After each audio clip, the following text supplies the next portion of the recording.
Hello. As you more likely can see, it's not Dee at the moment. We've just got a few technical problems. I've had to change around a few bits. So everyone will be coming back online shortly. I don't think you would have seen anything earlier. But welcome to the special show for International Women's Day.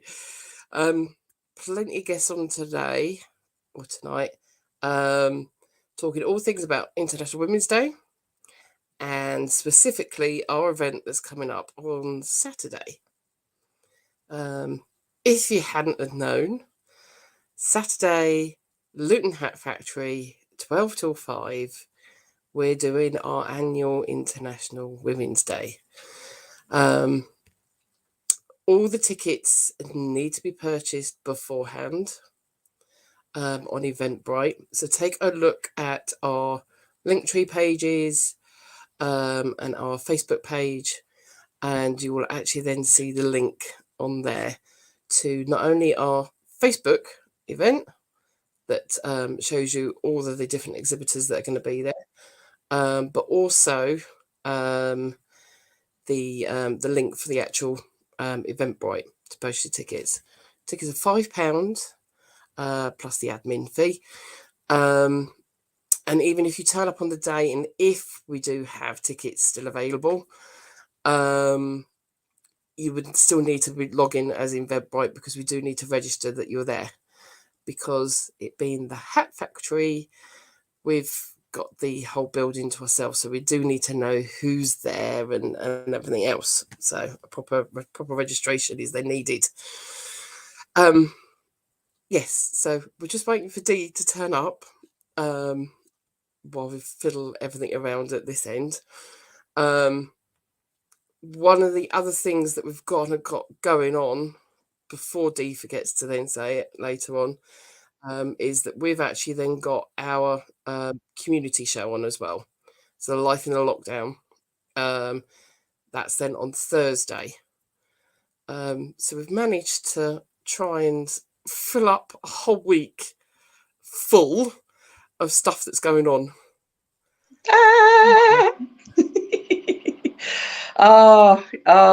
We are live, and that's what happens when you do lives. I wouldn't have it any other way, and that is the truth. 3 devices, 1 phone, 1 iPad, 1 desktop, and actually a laptop, so that's 4 devices, and problematic. So it's going to be one of those nights. God loves a trier, and that's what we certainly are at Simply Deez. So I know Shelley has welcomed you all. Thank you so much. The show is absolutely chocker-packed. I have got people waiting in the wings. I've got people, what we've had to do. Did you explain that we had to change the... I did say that we had a few technical problems, and we kind of possibly hadn't seen each other beforehand. But that we had to... So with that, So with that, there's going to be people that have got them. They're like, oh, hang on a minute, I'm all ready to go, Dee Bailey. And what's going on? You know how to get hold of me. I've shared as much as I can share right now. If I have to dip out, it's going to be one of them. Saturday's going to be no different, if I'm honest with you. Saturday's going to be no different. It's real talk, it's real people, and it's real lives. And sometimes you plan something and it doesn't kind of quite go. So what do? Do you give up? Do you sort of like, do you cancel?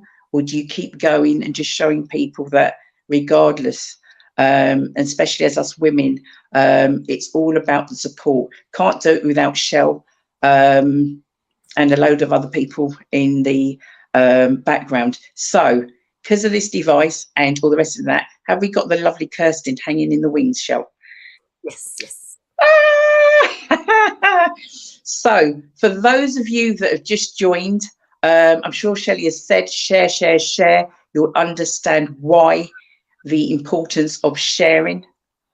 Okay, today is all about leading up to, and this is the start. We started off today with Simply Deez, with the Simply Together show, talking about it's International Women's Day, which is tomorrow. But there's so many different things, how we can support each other, inspire each other, and just by sharing sometimes, that could be just, it might not mean much to you, but for somebody else, it could be just the thing that they need to hear at a given point that can change lives, even so much as save lives. So I'm going to stop waffling before the phone conks out, before another device conks out, and bring on our very first guest. Yeah. Kirsten, are you in the house? I do believe. Omi, Remy's grandma, but we from Germany, so it's Omi. Far too glam to be a grandma. Omi, she's just walked out of the room because he is sounding out. But it's all good fun. It's like, oh, excellent. Real life, you know, real talk, real life. It certainly is. I don't want it any other way. I really don't. I really don't. Perfection, as you know, is so overrated, and who wants that anyway? It's impossible, isn't it? Exactly. But so many of us are striving for what we see and what we think somebody else has got. And do you know what? When you start peeling back some layers, it's not as great as we think it is. No, I think we also can tell ourselves that we've got to live up to a version that people expect of us as well. Exactly. And I think what you were saying just before I came on, it's, you know, the essence is it's what's real, whatever season you're in. And, you know, happiness is a mood. And we go through all of those. It's a cycle. And I think it's learning to love ourselves at all of those stages. And that's when you can show that kindness to others as well. Exactly. So loving oneself, and some people are like, oh, that makes you selfish and that makes you all of this sort of stuff. Not at all. Because if you can't love yourself, then you do not have that to be able to love others. 100%. Strength begins with the choice to be kind to myself. Mantra. Oh. So the masses out there, because Shelley, who you've met previously before, Kirsten, she's there and she's messaging me with the stats, and we're just short of 1 million viewers right now. It's incredible. Yeah, I might distort things sometimes, but we're just short. So we're going to try and make it up to that mil tonight. So for those that don't know who you are, okay, this show is just a little taster of what's coming their way on Saturday. So there's an amalgamation of speakers, people that are exhibiting. We have service providers. We have, oh my gosh, we're talking period poverty. We're talking a swap shop. We're talking so many different things. And it is all happening this Saturday, which is the 11th of March. And you very kindly, you were on the show last month, sorry, living in Newcastle, and but you are a Lutonian, am I right? That's right. And I'm back. I'm back to support. Loved the interview with you last time. That's right. Yeah, it spun my head. Like I had to sit and reflect after that. I thought, whoa, I didn't expect to come out with all of that.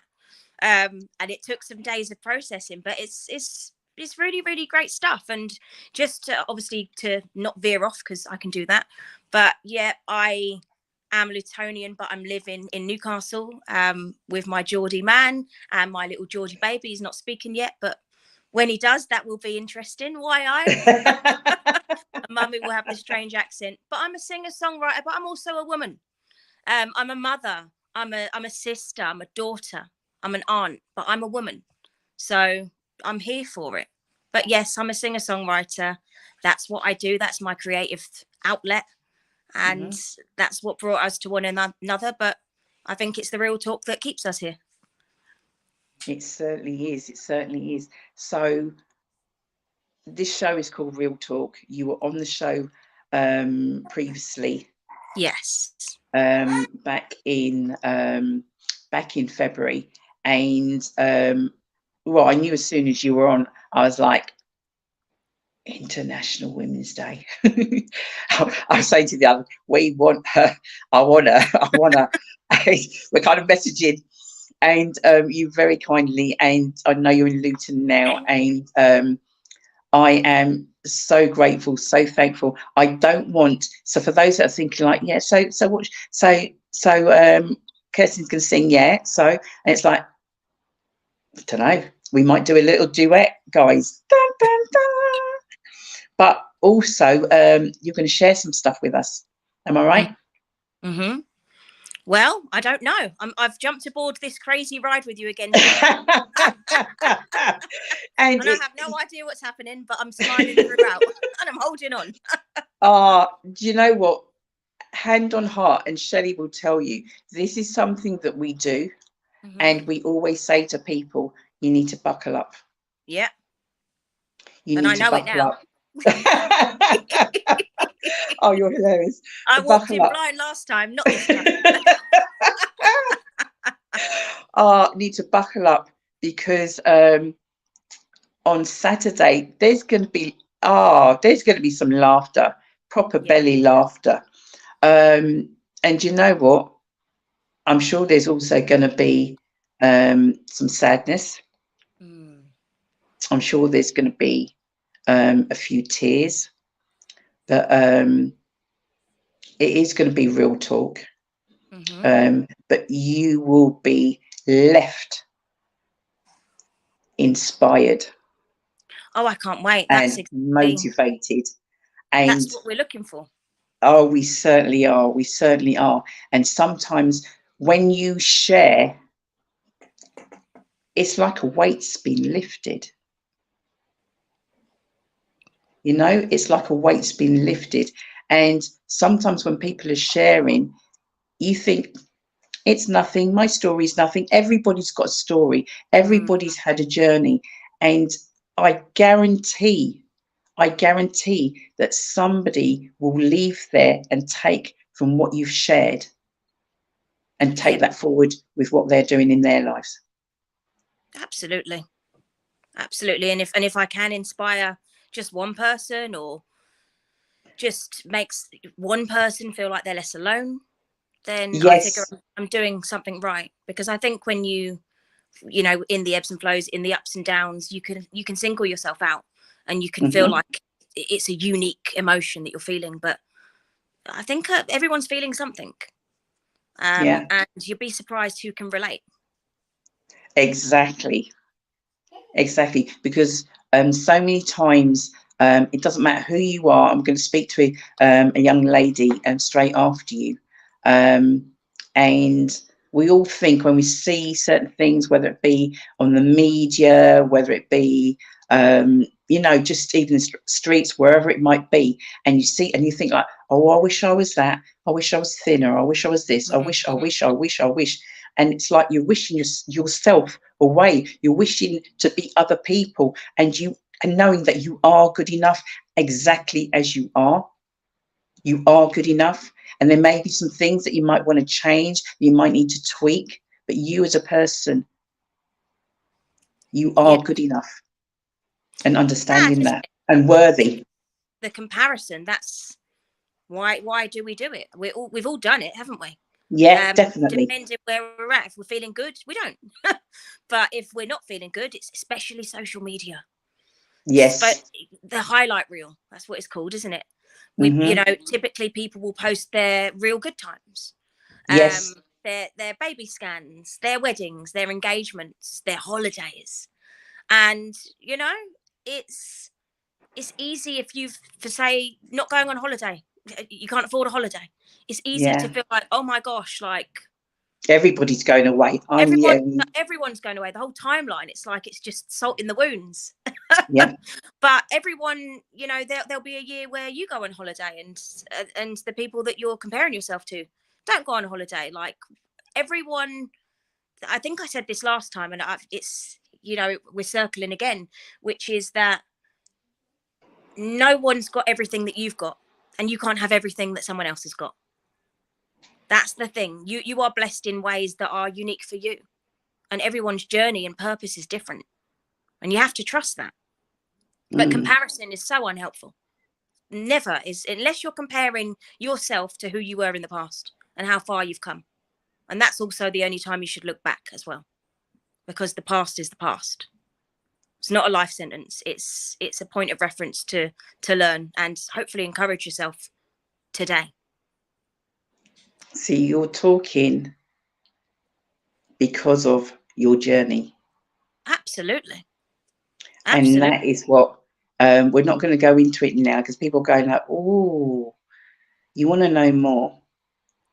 What do they need to do, Kirsten, if they want to know They have more? to go onto Eventbrite, as do I, because I Not messaged you. you and said, "Could you hold some tickets?" But I got the memo. So you need to go on Eventbrite and you need to secure your ticket. It's £5 plus the admin fees. It's going to be worth it.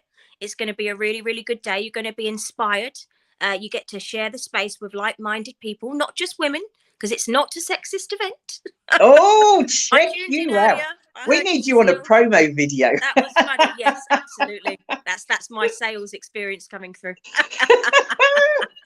But yeah, no, you've got to get on Eventbrite, because even if you turn up on the day, you're going to need to book in that way anyway. So you might as well get ahead That's of it. correct. Make your day as less stressful as possible. Just breeze in, but it's going to be worth it. Get your tickets secured, because also once they're gone, they're gone. But this is also a reminder to myself as well. So as soon as I come off of here, I shall be clicking the buttons. You're fine. You're absolutely fine. You don't need to be doing that. I've just got Shell. Where are you, please? I'm sure Shell's in the wings. Kirsten, I am so looking forward to seeing you on Saturday. I'm just lining up our next guest. She struggling with the link, so I'm just going to get that to her now. So Shell, if you'd like to, I'm going to hand you over. I'm going to disappear, sort out, because we have next our VIP guest for tonight. She can't make it on Saturday, but Shelley's going to do a little build up while I sort her out, and we'll get her on. All right, I'll see you soon, darling. Thank you. See you. All right, bye-bye. Bye. Dee, she's got it with the second email that I sent her. All right. It's got a link on it. Okay, so maybe she's not. Yeah, I said sorry, new link on an email, but yeah. Okay. So it was all fun and games today. Right, so who Dee was alluding to just then was our friend that we made through lockdown. So where we had our lockdown Zoom calls, and when we published our books, that the Lord Mayor of Liverpool at the time, Anna Rothery, managed to become part of our circle. And she came along a couple of our Zoom calls, and she was actually part of our second book as well. So if you read the second book, you would see all about her. So she is the first Black female Lord Mayor of Liverpool.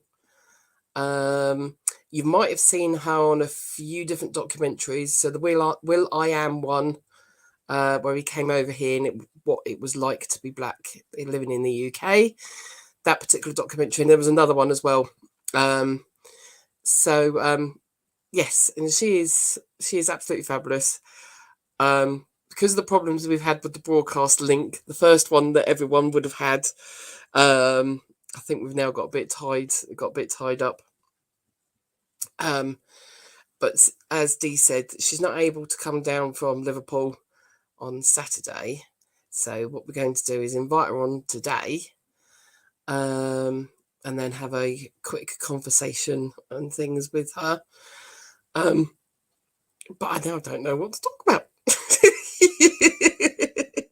I'm hoping that my screen will just keep going beep and beep and beep and beep, because everyone then buying their Eventbrite tickets, and it has actually. We've had 2 of them already tonight, so we are kind of getting up close to quite a few that are then on there. For the amount of tickets that we're allowed to have for the Hat Factory. As I said, it's a new venue, and we've got the new ideas of what we're then doing.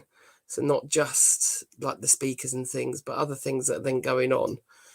And where it is then that we've privately rented the actual Hat Factory itself, we do need everyone registered in as actually being there, which was why that we can't then say that when you get down there that the Wi-Fi is going to be okay for you to actually then get on Eventbrite and book your tickets. So, which is why we're hoping everyone actually does it before. So even if you then think, all right, wait till that morning, and then think, oh, actually, the weather's not so great, because I don't think the weather is going to be so great. I think it's meant to be raining all week, unfortunately.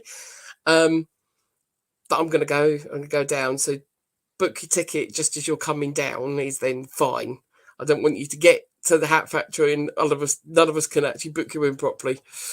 But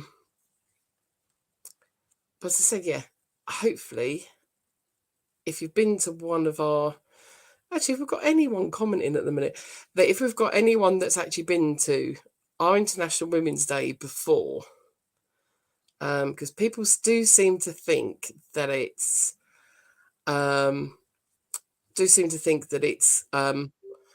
problems with having International Women's Day or International Men's Day, that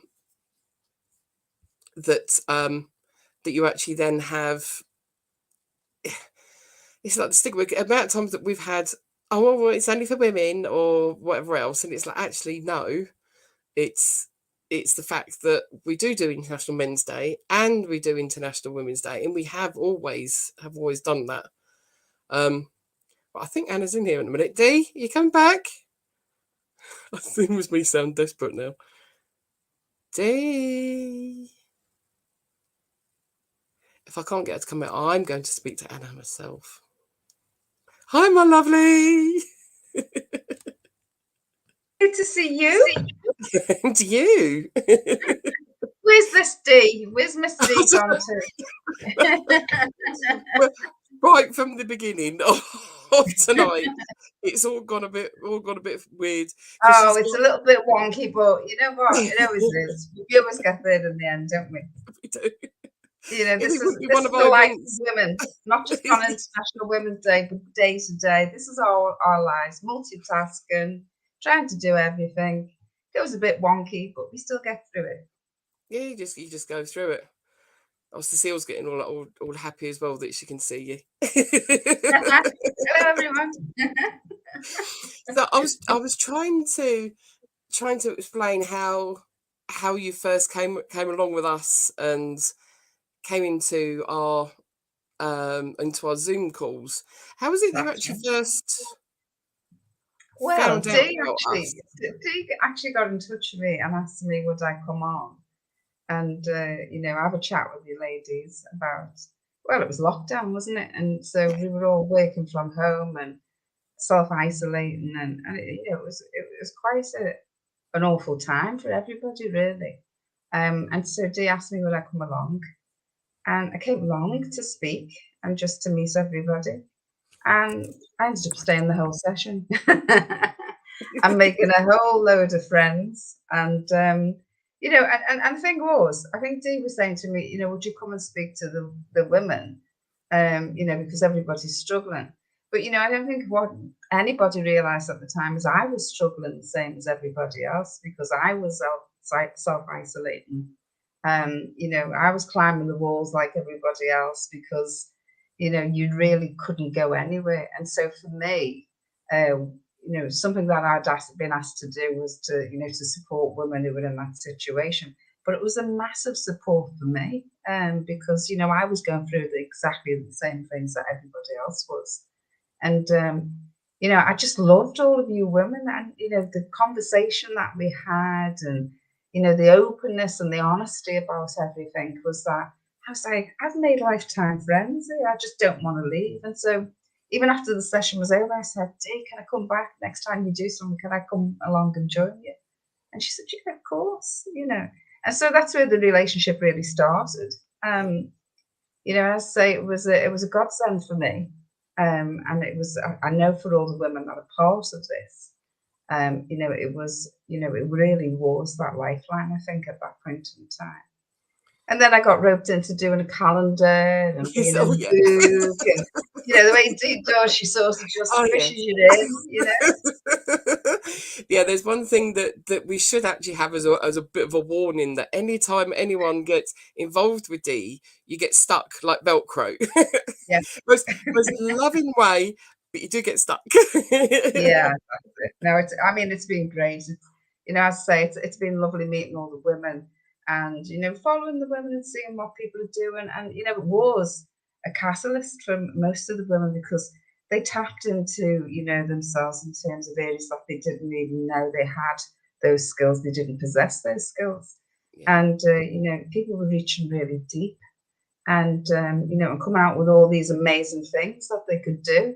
The contributions in the book, and the second one as well, who'd have thought that we had so many poets and, so many wordsmiths and just women who were able to really, share what they've gone through and also be able to relate to so many other women in the country and internationally as well. Yes, yeah.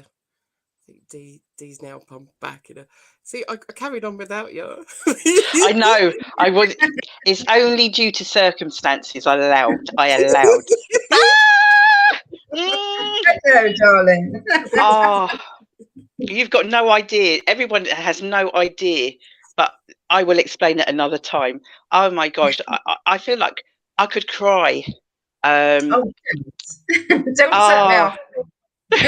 No, seriously. I can't start talking to this young lady without giving a real background and the background of how I met. And I have to thank, oh my gosh, I've forgotten her name. Diane. Sorry, it was Diane Riney. Yeah. Diane Riney for the awards, the Baton Awards. Yeah, that's right. And I went to that. Yeah. That was at the House of Lords, House of Commons, and went along and you received a award. Never, to be honest, I've never even heard of you. And I'm like, oh, she seems all right. And then you started talking. I thought, oh, okay. And at the end of the evening, I'm walking back to the station. You were actually walking back to the hotel. We ended up walking back together. And I said, I'm going to keep in touch with you. And I'm sure you thought, lots of people say that. Lots of people say that. And I thought, little does she know, that's it, game over. She ain't going to get rid of me. She ain't going to get rid of me.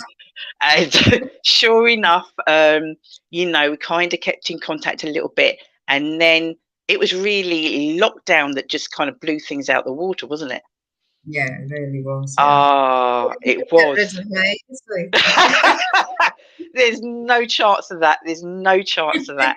And then so much has happened. And then last year, I was on a trip to Liverpool. It was the last minute that I went with a community group in Luton. And I'm like going, oh my God, I can't believe I'm going to Liverpool and I'm not told Anna. She will kill me. And I'm like, I've not told her. And literally I'm going, well, she can't say I did tell her. This is like 30 minutes before I'm getting to Liverpool, guys. 30 minutes, not days, 30 minutes. I'm like, Anna, I'm coming to Liverpool. And well, I thought, at least I messaged her. She can't say I didn't. And the message I got back was, let me know when you get there. And this was at the museum, wasn't it? Yeah, the History Museum. And I'm thinking, is she kidding me? She's going, let me know when you get there. And literally we got there 20 minutes later. Anna showed up. And I'm thinking, this is all just surreal. And I know you had a busy day. Had a very busy day and you still made time. So I forever, in terms of gratitude, I can't express it enough, darling, seriously, for all that you've done for us. I did extend an invite. I did say to the women, come to Liverpool.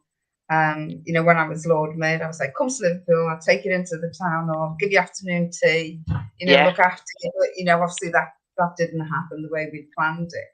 But, the thing was, I was so proud of you all. I really was. I mean, the work, I was just saying before you come on, Dee, I mean, No, I was listening. Yeah. I was just not on. Yeah. Shelley was having her moment with you. I allowed that. Yeah. I let her. Well, everybody's scrambling. You don't understand. And so, it was wonderful to, and as I say, you're always welcome in our city. Any of the women who come up, Oh, don't you worry. We are talking about. If I can get there and meet up with you. Oh. 5 minutes. you know, half an hour, whatever it is. But I couldn't let you come to the city and not give you a nice big Scouse welcome, could I? Oh my gosh, bless you. So many messages, and I know Shelley's putting some of those up. Oh my gosh. Those people, because you're not going to be there on Saturday, unfortunately. And what we're hoping to do is, like, we're going to kind of gather a few clips from our conversation today and compile that to actually play on Saturday. Yeah, okay. Play on Saturday. So for the masses out there, because there's masses, we're near on 1 million viewers, you know that, Anna. Push us to the 1 million. So for those that are listening, can you just share just a bit of your background? Because obviously Shelley explained, you know, in terms of being the first Black Lord Mayor of Liverpool, and what a humongous honour. But I mean, you didn't just land there. Gosh, no. You know, so we got time, girl. You know that we got time. I need you to just lay a bit of a foundation because we've got new people out there that don't know who you are. Right. Okay. Well, I mean, you know, the biggest motivation for me was, you know, my background. I come from Liverpool Ace, which is the biggest Black community in Liverpool. And, you know, it was a struggling community. You know, we went through many years of managed decline, you know, as a city on the whole, but particularly within the Black community, the lack of opportunities in terms of education, employment, etc. You know, and I really had to fight tooth and nail for my education. I didn't have the best of starts. I did suffer from epilepsy when I was a child. And so I really had to fight for an education. And I did that tooth and nail, because for me, that was always the route out of poverty. That was the opportunity to make something of my life. And so, you know, I then went into community politics in a big way. I was interviewed on ITN when I was 15 years old, after Michael Heseltine had come to the city. And, you know, he'd come and promised us cherry trees and God knows what else. And I you know, I was a bit cheeky then, you know, young girl. And I was like, well, you know, we don't really want cherry trees. We'd rather have jobs, you know. And so I had a really good encounter many years after that. I met a man called Rufo Bravett, who used to be one of Bill Clinton's advisors. He'd come to London, he'd come to the UK, but he was going to London, but he'd heard about Liverpool's oldest Black community in the whole of Europe and wanted to come by and see the community. So he came along, and I offered to show him around. I was introduced to him. I said, okay, I'll host you, I'll show you around the city. And I went into the city centre, and he's like, where's all the Black people? And I was like, well, we're here. We're just not here. We're not in the city centre, but we are in Liverpool 8. And he was astounded. He couldn't quite work out how it could be the oldest Black community in the whole of Europe, and yet there was a lack of visibility in the city centre and in the shops and so on and so forth. And so the next question was, he said to me, well, you know, what do your politicians, what have they got to say about it? And I went, well, we haven't got any Black politicians. And at that time, we didn't have any Black politicians. So we hatched an elaborate plan, and we were going to train up women from the community to teach them about public life and about politics and about representation. And so we started this course. We had 12 women on the course, and we started doing everything we could in terms of bringing women up to speed with not just the local issues, but also national issues, etc. And then when it came time to start putting people forward, one by one, the women fell off, because we were living through an era where, you know, young Black men were being demonised with the stop and search laws, etc., and so on and so forth. And we'd had a Black woman who was the deputy mayor, Patrona Ashley, who should have really been the first Black Lord Mayor.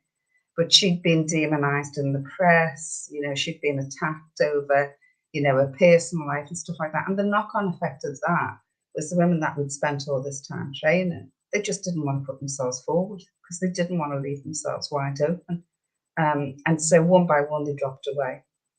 And, you know, and it was things like, you know, I don't want to stand because my brother was arrested, you know, under the suspicion of something, you know, back in the day, that's what used to go on.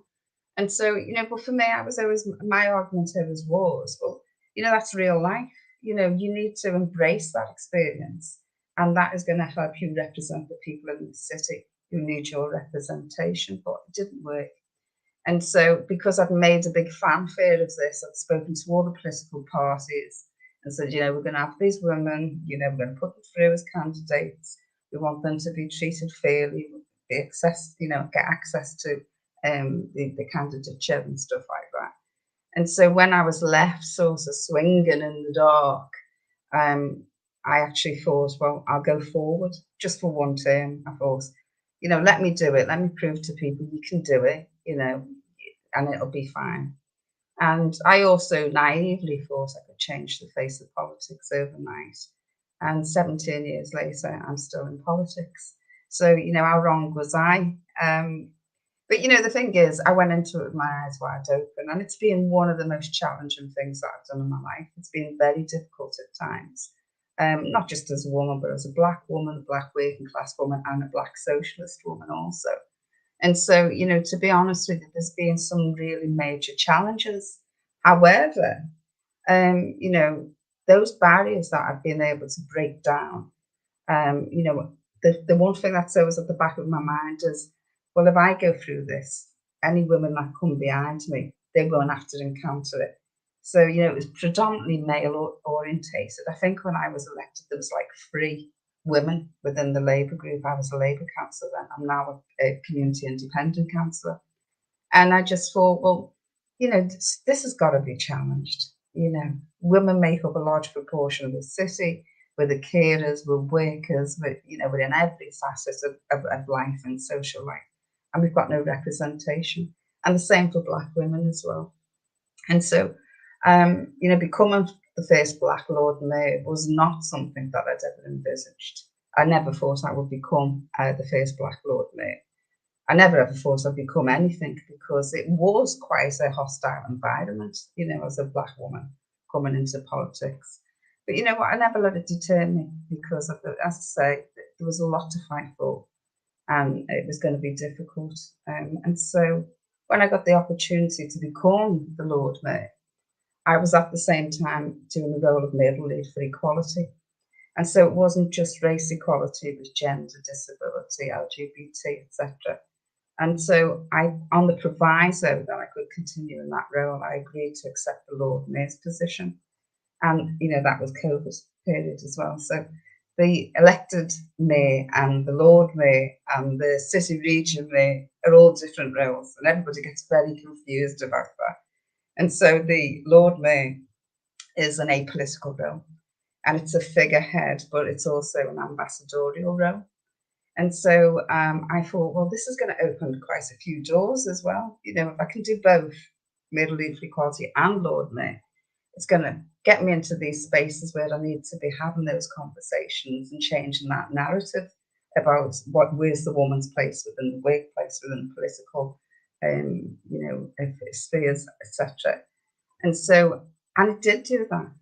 It enabled me to have conversations at high levels around employment, around gender equality, around our youth, education, employment, small business, social entrepreneurs, and all those big issues that contribute to, you know, the local economy. And, you know, we talk about equality, but we all know that without economic equality, there is no equality. And so they are the big issues for me in terms of making sure that we have access and we can actually get some finances behind us and start to build the structure that we can build on. And so I think, you know, my journey hasn't been the most simple of journeys, but I've always been resolute in terms of the direction of travel, what I wanted to achieve. And as I say, it hasn't always been easy. There's been lots of barriers in the way over the years. But you know what? That's a book. It's a book, isn't it? It's a book. It's a movie. Yeah, it's a movie. I got the rights. You know, I wouldn't change it for the world. It's only one phase, and it's funny you should say that, because I started writing a book already, and so but I think it's going to turn into a trilogy, because there's just far too much to cram into one book. You must have heard us speaking. There's going to be a book number 3. Well, listen, they say everyone's got a book within them. So, exactly. You know, and the thing is what's the point in us living this life and all the struggles and the endeavours that we go through. If it's the biggest, the best kept secret in the world, you have to share it. Otherwise, you get, this onslaught of people who come behind you and they're reinventing the wheel. Why do we spend our time reinventing the wheel? Why don't we take heed of the challenges and the gains that other people have made, and come behind it and not start from ground zero, just pick up the baton from where somebody else left off. That for me is how you bring about positive change. So yes, I feel like I'm going to burst into tears. I don't know whether or not nobody walks anybody else's shoes. Nobody. As much as they can empathise and they think they understand and they might be going through the same thing, but we're all so different. And I really can't put into words. So many messages. Thank you, all those people that are sending so many messages about Anna. Gary sends his love. Did you get that message? That's very important. I didn't get that message. No. Oh, Gary's probably Gary's probably written a poem. Gary is in the second book. Gary, you've met him online. And it's a massive spot. And Gary was actually in Liverpool a couple of weeks ago. Oh, right. And he took a picture at the same museum yes, and everything. And I said, you should have told. Yes, I said you should have told Anna. He's going, no. I said you should have told her. She might have popped over. But well, even that, who'd have thought that? When I said I was in politics, who'd have thought we'd have had a Black Wall of Fame in the International Slavery Museum in Liverpool? There was no visibility. Now we've got entire walls plastered with Black people who've made differences, that have made contributions to society, which is, an amazing thing, really. And so many, knockbacks, and even in a short period of time that I've known you, you didn't even do one term as Lord Mayor, did you? No, I did two. I did Hello, two, guys. Yeah, go on. And it was actually, I just think I did two because it was COVID, and but it was another phase because I'm the only councillor who's ever done 2 consecutive terms as Lord Mayor. However, I always say I needed to do 2 terms because the agenda around equality is massive, and I couldn't have crammed it all into one. So I think God was sitting on my shoulder there, so we'll just give it a little bit longer. Let her have a little bit get a few more. Yeah, because this is a big ask of one little person to ask her to try and cram this all into 12 months. So let's give it 2 years. So with so many different things, and there's so much that we can't scratch it. We can't even go there because you're still in that sort of like that political arena. But we can, because it's all about honesty, and it's all about I think the thing about me is that people go into politics and people look at people who are in politics like, oh, they talk about this and they talk about that, but I always want to demystify politics. I want people to understand that politics is made up of politicians like me and you and everybody else, and we're real people. We're not just somebody that you see in the paper or sitting in a council chamber. We are people who represent our communities, and that's the way it should be. And and we have to be open, and we have to be open to scrutiny, and we have to be prepared to talk about our wants, needs, and aspirations, just like anybody else does. And and I think the more that we talk about the challenges and the successes and the lovely moments and the awful moments that are all combined into being a political representative, then people begin to get a bit more empathy with the kind of things that we go through and what we strive for. I think some of your posts that I saw, I think it was last year actually, in terms of, because once you are out there as a public figure, it's like free for all. Oh yeah, it is. what are or have been some of your, that you can share, biggest challenges?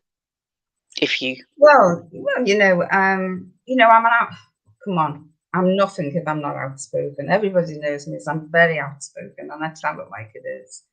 And sometimes that doesn't go in your favor.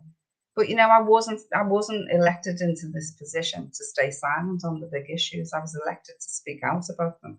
That's my position on that. And so things like, I stood for elected mayor. You're probably referring to some of that. And to be quite honest with you, I never thought I'd get shortlisted, to be honest. But I did get shortlisted. And I was the outsider. And I came from literally nowhere because I didn't declare till late. So I came from literally nowhere to being at the top of the polls in terms of getting the role of elected mayor. And then, there was all kinds of dynamics going on, and there was a bit of pushing and shoving here and there. And then the next thing I woke up and I found out that I wasn't going to be allowed to stand. Now, for me, that is like, for me, it's so scary. Why are people so frightened of me being in politics? Is it because I tell it like it is? And is it because I'm prepared to go out on a limb?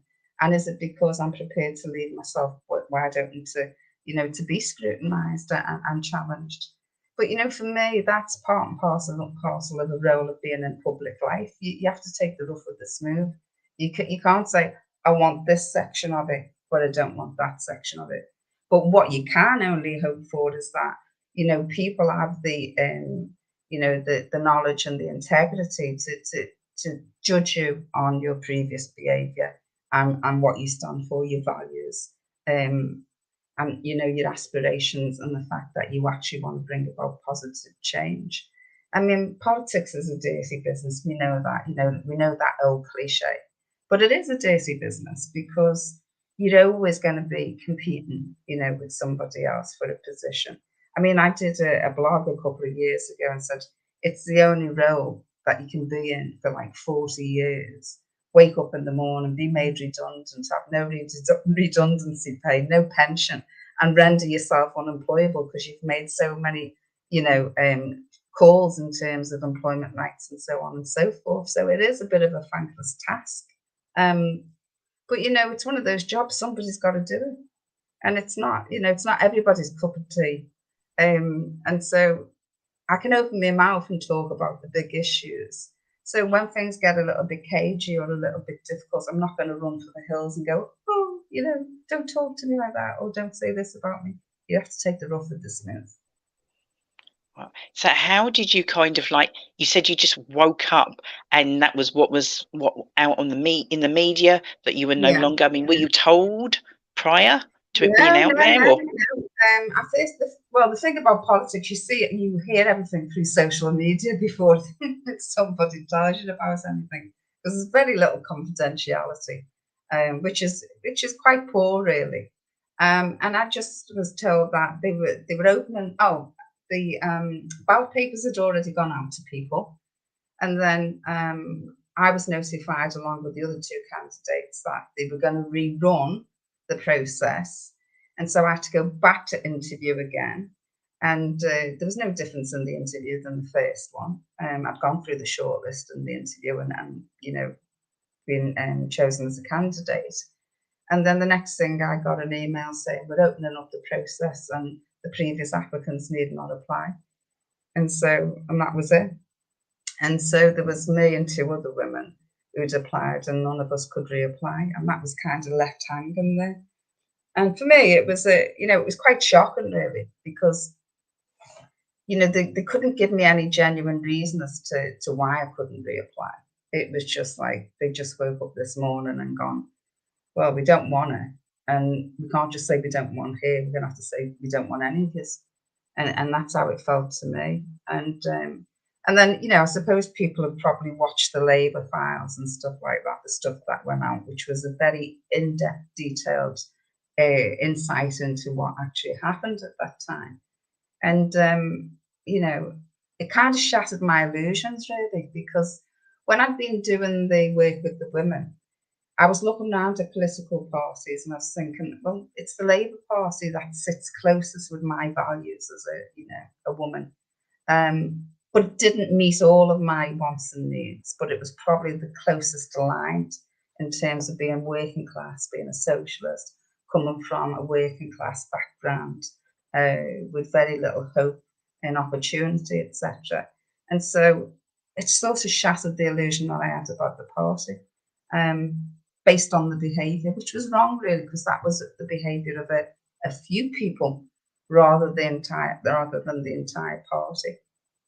And so then I left the Labour Party shortly after that and went independent in Liverpool. And then about 5 other Labour councillors came across and joined me. And I set up the Liverpool Community Independence Party. And we've just recently been given political status for that party. So we're a bona fide, recognised political party going into the May elections. And so, but I've been suspended. So I've been suspended from my own party. So I can't really speak too much about that because that's an ongoing issue. But it just adds fire to the belly. My mother used to say to me, listen, Anna, there's 2 things she used to say. She used to say, be good because you get the face you deserve. And the other thing she used to say is when life gets really bad, you're creating value. And so when I come up against obstacles, I think I'm creating value. Yeah. So to deal with them. Oh, yeah. I absolutely. Can you say that again? Can you say that again? Because I know what your mum said. The second thing she said. When life becomes difficult, that you're creating value. So when you come up against obstacles, it's because you know that you're creating value. And sometimes it's not a straight path to making life better. In fact, it's a very staggered, bumpy kind of path to get to the goal. But you have to sort of take comfort in knowing that that's a fight worth fighting for, because that's not just about me as an individual. That's about all the women and men and children that come behind me.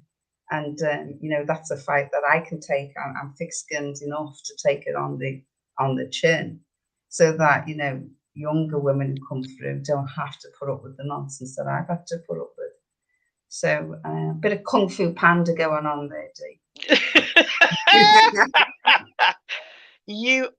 Oh my gosh, absolutely. Gold. You're not in gold. You're more. It's just kind of listening, because obviously I'm kind of having a conversation with you, but I'm like kind of an audience person. I'm like going, wow.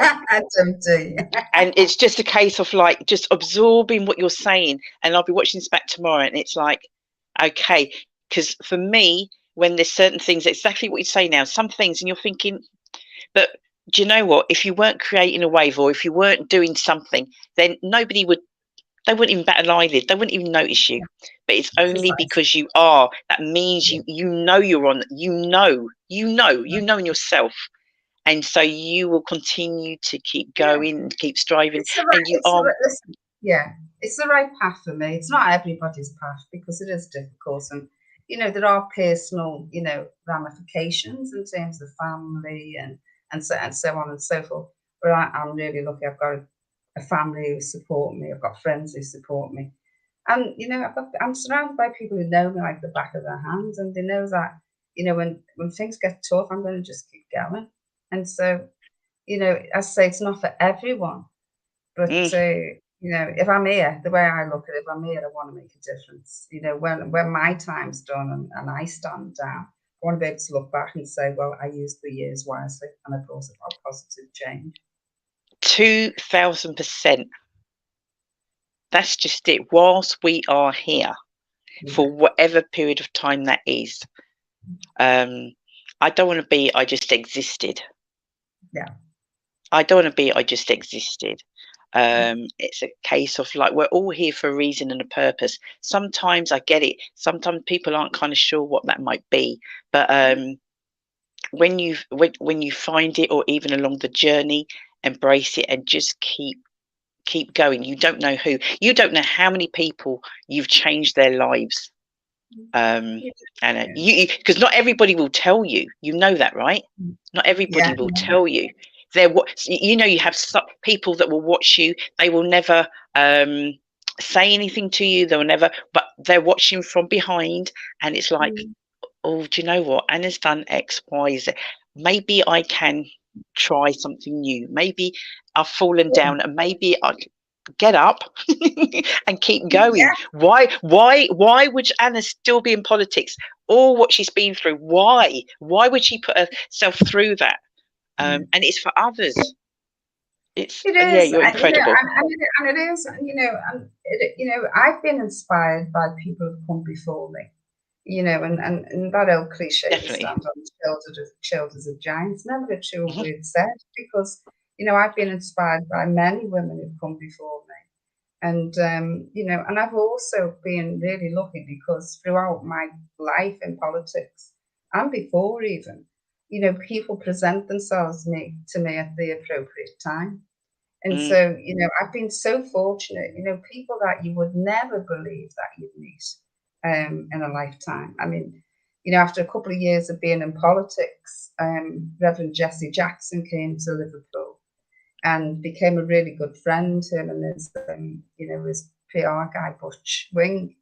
And they were really supportive. And, he gave me a talk and said, look, just stay focused, keep your head down, get on with the work, learn the ropes. When you learn the ropes, then you come from a point of being an expert by experience, and then nobody can stop you from talking.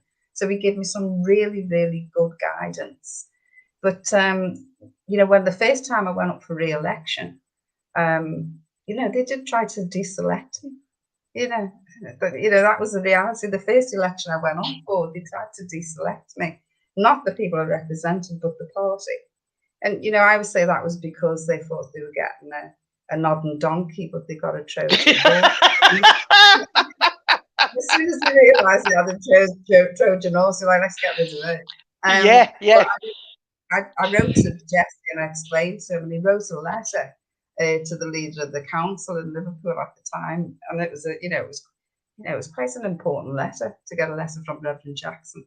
And he basically said, if you don't get this woman re-elected, then, there's going to be serious ramifications, because this woman is the hope of an entire community.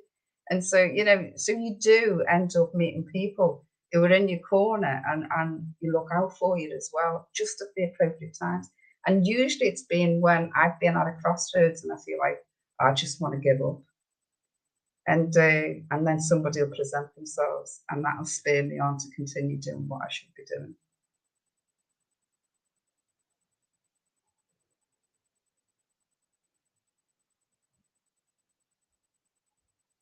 I don't know whether I've lost you, Dee, or whether you've lost me.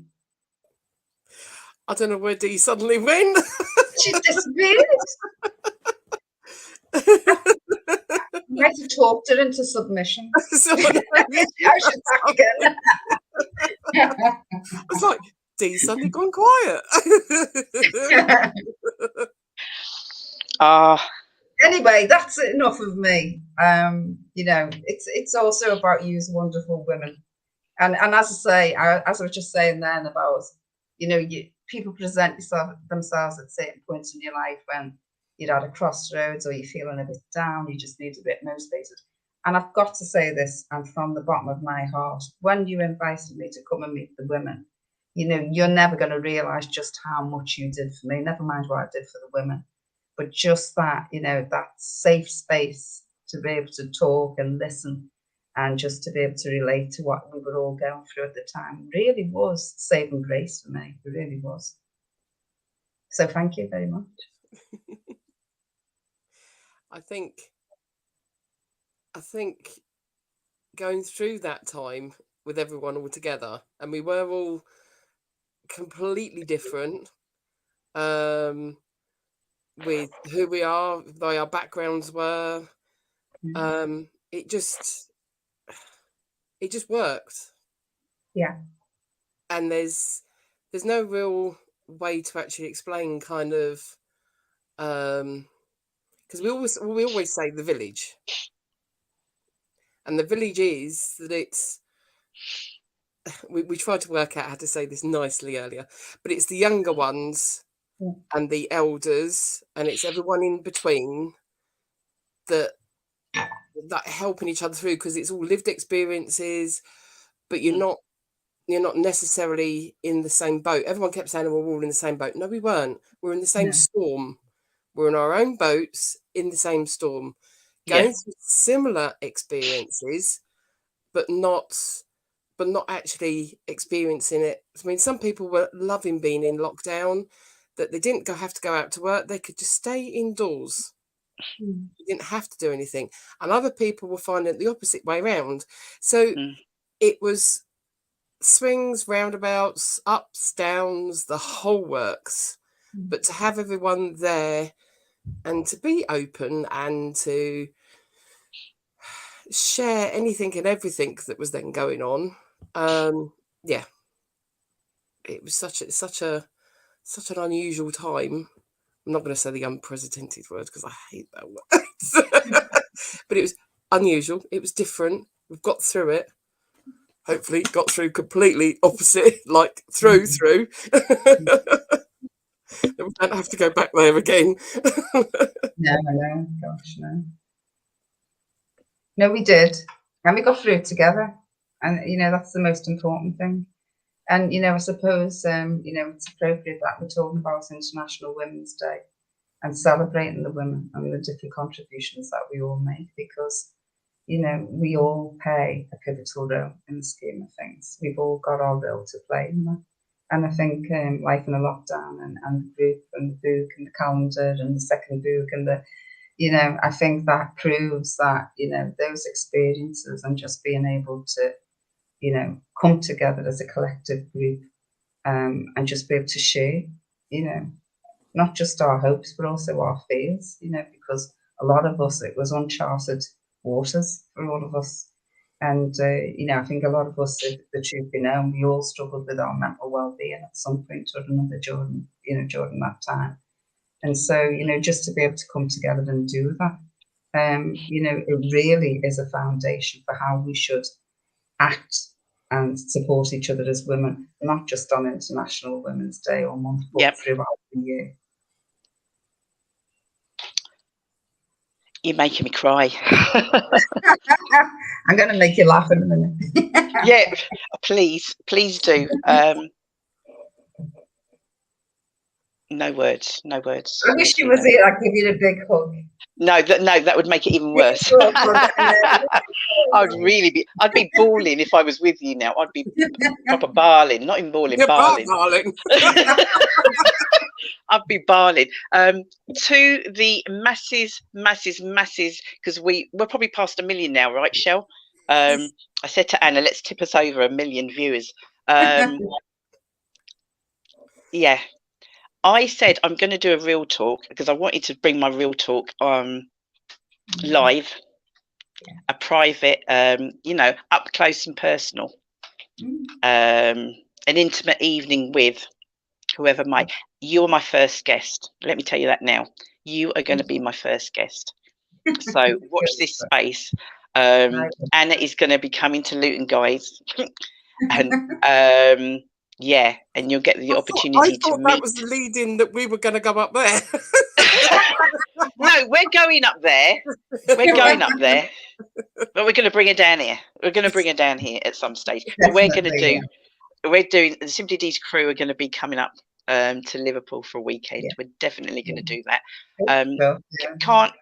Can't thank you enough for taking the time out and spending and sharing with us again this evening.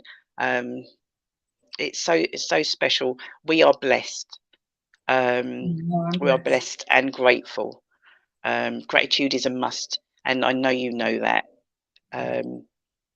You preach that just comes through all of your pores with everything that you do, and yeah, I'm emotional, seriously.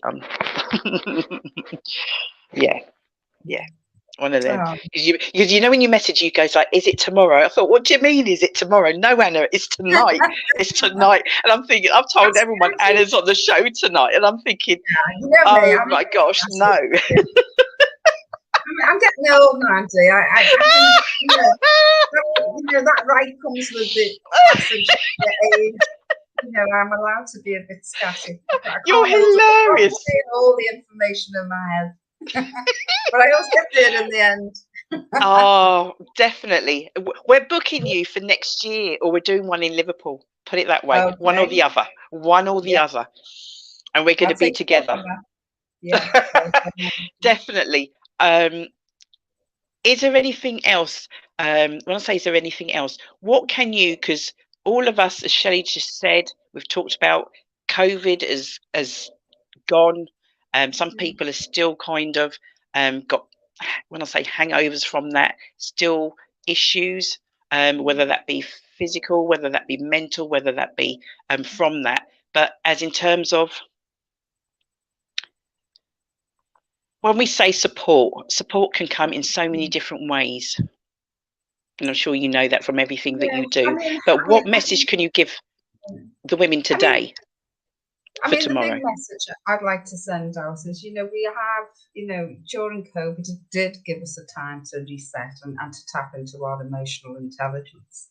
And, and I don't think we'll ever really recover from that, and nor should we, because we have to have that sort of emotional side and be kind to ourselves and be kind to others. I'm beginning to sound like I'm like one of those Miss World, and I'm saying I want to change it. I'm not. but no, the reality is, I think it's transformed all of us beyond, our wildest dreams, because we have been completely open and honest about, our fears, our hopes, our aspirations, and our fears for our loved ones and things like that. And so, I think we should retain that. Don't let that go, because that puts us in a better place. It gives us the ability to empathise with our sisters, to be aware of the challenges that other sisters are facing. And so don't let that go. Keep that. We need to retain that. I think in terms of mental health and well-being, it's a big issue on agendas now. Another thing that's being highlighted through, lockdown and COVID and so on and so forth. But, we are emotional beings, and it's, the reality is we're all working women, whether we're working in the home or we're working in, an office, we're all working women. And we do, overcommit ourselves on many things. Yeah. And so we have to be more accepting of ourselves and say, you know what, it's okay to stand back occasionally and go, you know what, I need to rest. I need to take care of me, because I can't be this superhero if I can't even recharge my own batteries. Yeah. And so, I think that's something that we have to take forward as women with us, and, and just don't lose sight of, we're all vulnerable, and we've learned that in recent years, just how vulnerable we can be. And so, don't be frightened to lean on a sister when times get hard. Do you know what I mean? Because, we need to, we can't do everything on our own all the time. We just can't do it. Oh, wow. Whoa! Don't you dare cry, Dee. No, who's crying, please? Oh my God! On, cry, you can. Oh, I love you. I love you. I love you. Thank you. Thank you for having me. Yeah. Pleasure. Yeah. We will. Yeah, I'll speak to you tomorrow. I will speak to you tomorrow. Well, it's International Women's Day tomorrow, so thank you. Yeah. I'm going to go, but I'm going to stay tuned. I'm going to carry on listening to what's going on. So yes, please. So all of these that are going to be coming up today are all part of our Saturday event. Whether they're exhibiting, whether they're speaking, they're going to be playing some part. So hang on and enjoy the ride. Okay, thank you. Shelley Titmus, where are you? Oh my God.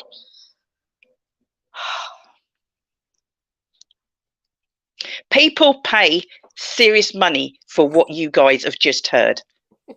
Shell, am I not? This is, I don't know. I feel like I'm just in I don't even know what has just happened. We've been Anna Rothery. It's like she takes us in this kind of, and then just leaves us. And I'm kind of like this. Wow. Absolutely incredible. Absolutely incredible. We're going to talk obviously more. We're going to try and do something so that those people that have been naughty and haven't tuned in, we did tell them Anna was going to be on the show and have missed that, so they had the opportunity to maybe put a few comments her way, but we hope to show maybe some of this chat on Saturday at Saturday's event. So moving on. I need Shelley to guide me because the device that I'm on, I cannot see the amount of people or who's waiting in the wings. I know I've got some people that are after Niners. I had somebody phoning me, so that's why it cut out my phone. And I think whoever that was somebody that probably hasn't got the new link. Eek, sorry.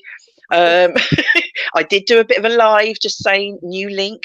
So message me. I can't take calls, guys. Not when you're doing a live show. It doesn't kind of work. So who have we got waiting in the wings, Shell?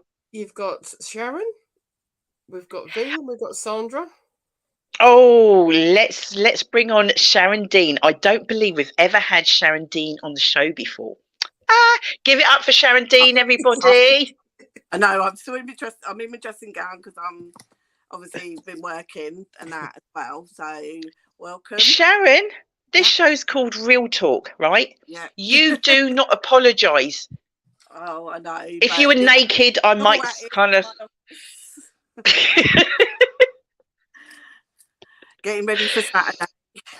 Oh, excellent. That's what we like. So that young lady, absolutely amazing young lady, unfortunately can't make Saturday, but she took the time out to share with us today. So everybody else now, they're all kind of part of Saturday. As you know, we're just doing a little teaser for those people who are thinking, oh, I don't know whether I'm going to come along. I'm busy. Well, actually, you might see a few things and you're going to drag your little self. If you don't purchase your ticket, don't drag yourself and think you're going to get in, because you may well not. And the way things are going, I don't think you will. We're going to be sold out. So Sharon is one of our exhibitors. Sharon, I'm going to let you. I don't think you've been on a show before, have you? No, I haven't. So tell these wonderful people, if you don't mind, you can say what you want and don't say what you want, but tell them, rather than just like, right, I'm Sharon Deans and and this is what I do, tell them a little bit about you, because it's so important for me, and you will do this also on the day as well. So that's all the exhibitors. It's nice for people to, you go up to a stall and somebody's selling what have you and that, but just a little background so that there's people out there that are, I don't know, maybe doing a few things and just thinking nothing of it. But how important is it for you to do what you do? And just give us a little bit about yourself, if you don't mind, as well. No, that's fine. Thank you. Right, so I'm Sharon. I live in Luton now, originally from London, but I obviously during COVID, I was working from home. And I helped quite a few people back into work, or during COVID while they wasn't at work as well. So also I bought what I call my machine. It's called a cricket machine, and this is where I've learned how to get out myself, because I suppose even being at home, I got bored, I had to find a hobby of what I wanted to do. So I decided to put some personalized gifts together, and I engrossed my niece into it as well. Tracy, hopefully she's online as well. And also, and it's just, I like to put a smile on people's faces, even if it is little, it means something big to me, and I do a whole load of different stuff. I turned my daughter's room into my office, so you might see from the background. She left, so I done that because I didn't want her to come back really. But it's been so amazing, like just getting into different stuff. I've come a long way, Sharon, sort of getting out there now. Sharon, sorry, are you saying you started this during lockdown? It was a little bit before, but I did got the cricket like during lockdown. Yes, yeah. Wow. Yeah. So I've come a long way, like sort of creating gifts. I've never thought I was that creative, but yeah, it shows that I am. In some of the work that I have done and put together, and you know, that's just having it like off my top of my head and getting that sort of done and everything. So, but yeah, so you know, and I'm started off doing like cards, but then I went on to bigger stuff, and that as well. So a bit of like resin, and it could be, you know, just a little bit arty, you know, sort of making hampers, chocolate hampers, mugs, you know, just something to so someone can give someone, you know. And like, to me, I don't like charging like what like Moonpig and everywhere else charge, you know, because I want to see that smile on people's faces and that as well.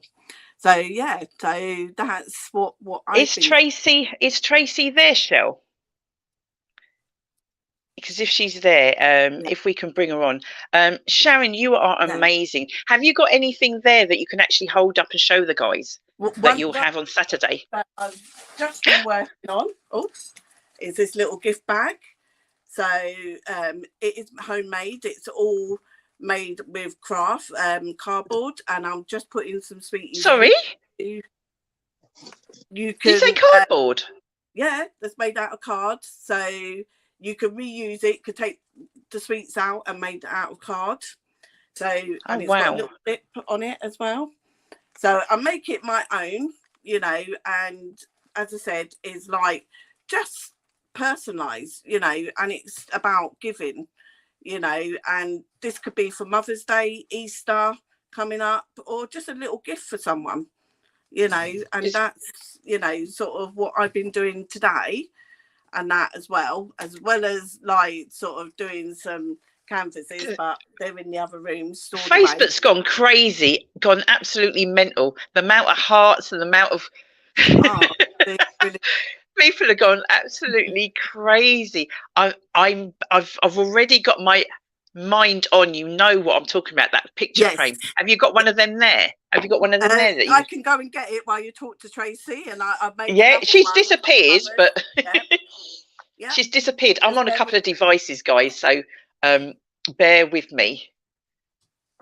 Tracy, is that you? Do you know what? All those that are watching, please, please, please share. Share. Do you know what? The people that have put together myself. So my own that's check this out, everybody. Check this out. So this is a frame, and Sharon's. Well, you explain it, Sharon. Why am I explaining it? It's just a creative, like I just different fabrics that I want to get into. I have made some extra different ones for Saturday. So if you want to be intrigued and come along and have a look, you know, please do. As you can see, I put my own little touch to it and that as well. So as you can see, like sort of a resin that I made, an earring, but you know, something that maybe not quite that I thought was perfect. I've added it to make it perfect and that as well. So yeah, so that's my little, you know, sort of stuff going on. And as I said, I've got different ones that I'm going to be bringing along on Saturday. Fabulous. Yeah. This young lady is absolutely this one's absolutely amazing. Yeah. Absolutely amazing. Tracy, where are you? You're hiding. So these two are going to be these two are going to be kind of like sharing a stand on Saturday, and they're like twins, because you don't see one and don't see the other. And we kind of known each other over sort of like some of the events that I've been doing, International Women's Day, Men's Day, and Sharon and Tracy have been there and supported. So I want to say, you two, seriously, we are truly grateful. Thank you. We're grateful for all your support, and from that, and people need to understand, as in like just little things, as in like when we were in the hub, Sharon and Tracy had their items down when we were in the market in the hub. They were down there, and then it's like, what else are you doing? And if we know of anything, we'll then kind of share it. And that's what it's all about, guys. How can we support one another? It's not just about you as an individual, it's how we can support one another. So Tracy, good evening, darling. Good evening. What are you up to? What have you got to show us? I'm just busy in the craft room, and I'm also listening to you guys as well. Okay, so have you got anything to show us? Let's see. If you're in the craft room, you should have. Look at these people that have got rooms that are just full of their crafts. Yeah, she has one too. Oh, move it the other way slightly. Oh, what's that? Yeah. The paper flower. I haven't finished it yet. Right, if I zoom in. Yeah, can see it. Yeah, I've got that. Wow. Also this one. This one's got some writing on. Sorry. You've done great, Sharon. I see all these messages for Mother's Day popping up. Yes. Oh, what does that actually say? Sorry, what does it say? That says, life doesn't come with a manual, it comes with a mother. Oh, wow. Yeah, I do cups as well. But in the process of like doing more cups, so I do cups and yeah, bags, t-shirts. What else? So do you do personal? Do you guys do personalised? So say, for instance, I'm just thinking, Sharon, if I was to have some fabric, if I gave you that fabric, can you do that? Yeah, I can. Fab. You know, I don't want to spoil what I've got, like, because you might like what I've got. Oh, yeah, so don't sort of like think that. Yeah. But I'm just thinking as in like, I've got an outfit and I'm just, yeah. And then I'll make it special. Oh, brilliant.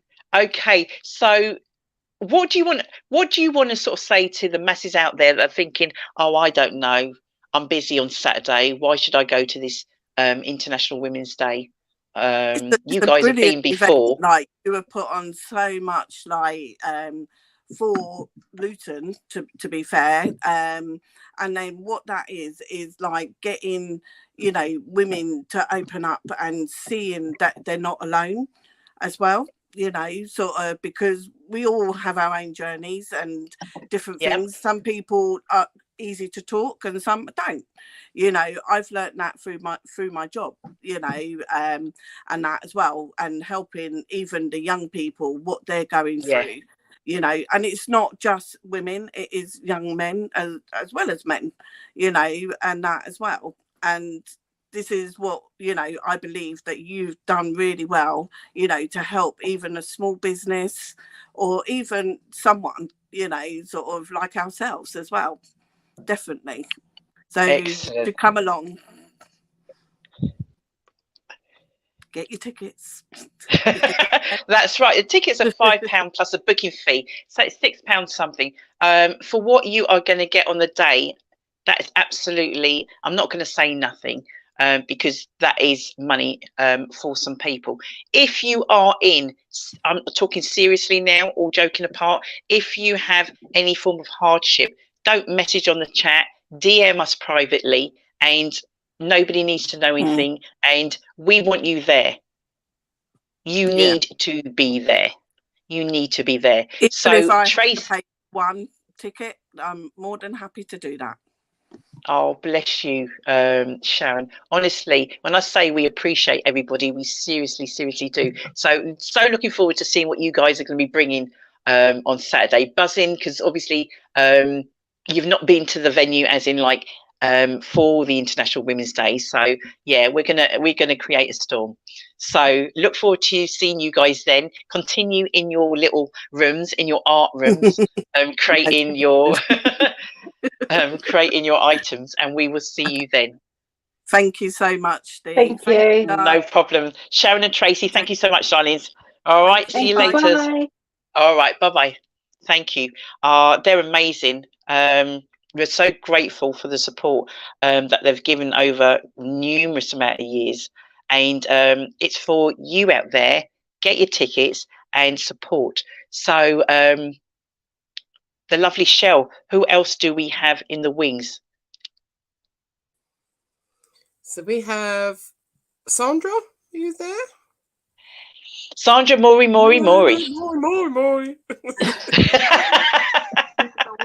Hello. Yo. Sandra Moore in the house. How are Greetings, you? sister. Oh, Greetings. yeah, it's still that whirlwind. Shelley, by the way, let me put it out there to the masses. We've got a few more people that are going to be taking part in Saturday that we're going to be speaking to over the next probably half hour, 40 minutes or so. Anna has messaged me thanking everybody for tuning in, and Anna is prepared only if there is a need. So you guys need to put in the chat. She's prepared to do a Q&A. A Q&A later for us tonight. So if you've got questions you want to ask Anna, you need to put in the chat if you want her back. If you don't want her back and you don't put in the chat, then do you know what? I'll tell her good night. So if you want Anna back, make it known, and I'll get Anna back and she will do a Q&A later. So we have the wonderful Sandra Moore. She's part of the Simply Deez crew, and she is she is a gem. They're all gems. She is a gem. We go back a while, but Sandra's going to be exhibiting on the day, and I do believe she's going to be sharing some stuff. So don't want you to say too much, Sandra, because you know this is all about, we're doing promo for Saturday. So tell them a little bit about what you're going to be exhibiting on the day, and what are you going to be sharing, just a little bit about what you're going to be sharing with us, if you don't mind. Okay. Right, what am I going to be sharing with you? I'm going to be just talking a little bit about my journey, for want of a better word, of health and wellbeing journey, of where I am today. I'm now a fully fledged health and wellbeing practitioner, which is, you know, transitioned. I'm transitioned from nursing. I started nursing when I was training when I was 18, qualified at 21. And then I did about 3-4 years fully registration, and in my last 2 years was acting up sister for a ward, and then decided to move on. Really, I completed a health education certificate, and whilst I was doing that, I met an environmental health officer, and I loved what the job was about. So I applied. It all happened within a very short space of time. And I'm a great believer in, if something is for you, it will be for you. I applied, and within 6 weeks, left nursing, changed careers, started training. Excuse me. I need to stop you. I'm stopping you. Go No. on. You're telling too much. No, that's enough. That's enough. She's going into life is, and I'm like, no. You saving them nuggets. What's wrong with you? Don't drop any more nuggets. No, I'm just going to say how I've come to where I am. I'm going to be talking about on Saturday more about gut health, and gut health is the core of a lot of our diseases and illnesses, and it's been proven time and time again. Socrates, the great medical man of the time way back in ancient Greece, has a phrase that says all diseases start in the gut. So I'm going to be talking about gut health, the workshops that I run, and how once you change your gut health, you will see an amazing transformation in your mental health as well, because gut health affects mental health. Lots of research going on into it at the moment, about how it affects the body, how it's affecting young people. So Saturday will be good. I'll be dropping some little nuggets, and I'll also be doing at the end of my talk just some very gentle breath work, meditation, and just showing you how throughout your day, taking a couple of minutes in the morning, at lunchtime, in the afternoon, can actually make a world of difference to how you actually look at, you know, how your day goes. You can improve your day just by breathing. Now, a lot of people think I already breathe, but we don't. A lot of us don't breathe. We don't breathe properly. So just going to go through some simple little techniques to just let you know. Exhibiting wise, I wasn't sure, I wasn't aware I was going to be exhibiting, Dee. Oh, well, are you not? I'm sorry. Sorry. No, Sorry. no, That's fine. I was just going to come along and talk about the gut health thing. I can exhibit. I've got a few bits and pieces, but you know, I print T-shirts and mugs, journals. All the Simply Deez. All the Simply Deez stuff. Thank you. So all those people that are going, I love that hoodie and I love that. This is the young lady that does all of that for us. Yeah. So you know, but I'll be there to talk, to answer any questions, and I can actually run some little small sessions as well at my stand that I'm going to be at. Oh, don't you just love this live? You then you learn so much. Yeah, so I can do some simple techniques. I'm also a sound and color Tai Chi Qigong session leader, and I'll be bringing my tuning forks along on Saturday actually, so people can actually get tuned up. Get tuned up. Yes, I have my I'll have some sound equipment there as well, just so that you can feel how different sounds, and they're acoustic sounds, they're natural sounds. So just so you can feel how you can introduce sound, you know, it's not just music. A lot of music these days are electric, they're synthesized and play at a certain frequency that actually aggravates some people. Like me, there's certain gongs aggravates my aura, and other people as well. And there's certain sounds that people just love to hear, like chimes. So I'll bring along all my sound stuff and my tuning forks, and we can all have a little session, have a little play. Oh, see how that makes you feel. Fabulous. Yeah. Fabulous. Fabulous, Yeah. fabulous, fabulous. Fabulous. Sorry. Yeah, it's time to have a little taster. It's like a little taster, you know, and I think excellent. I think a lot of people will enjoy the tuning forks, and they'll enjoy the little bits and pieces that I'll bring along to demonstrate how sound can actually make you feel so much better. Oh, that sounds absolutely incredible. Our numbers are going up, Sandra, so you're doing something. Yeah. I can't. Are you talking, Dee? Because I can't hear you. Looks like she's frozen. Oh, right. That's what I thought. I thought she was saying something and then she just froze again. She's having problems tonight, isn't she? She's definitely having problems with. Yeah. I bet like three different things that she's got logged in. Oh dear. So if it's gonna go like this on Saturday, it's gonna be normal then, isn't it? Yeah, exactly. And I'll just put a plug in for my future workshops, just in case some of you are listening but can't make Saturday. On the 4th of June in St Albans, the Pilates workshop in St Albans, I'll be running another gut health workshop. The first one I ran in February was great success, had lots of good feedback on. People took away lots of nuggets from there. So that will be ran in 4th of June, Sunday the 4th of June in St Albans, and I'll be posting out. I'll have some leaflets on Saturday as well, so if anyone's interested in going, they'll have that there as well. So that's my next workshop. I also run retreats, everybody, so watch this space, because there's one in the planning for Barbados for May 2024. It's way in the distance, so give people time to save up. Yes. And you know, as soon as I have the price, because I'm running it in a collaboration with a couple of other people, that will be out there, and I'll be doing a day retreat in October. So just keep watching, and I'll be posting out all these events that I run.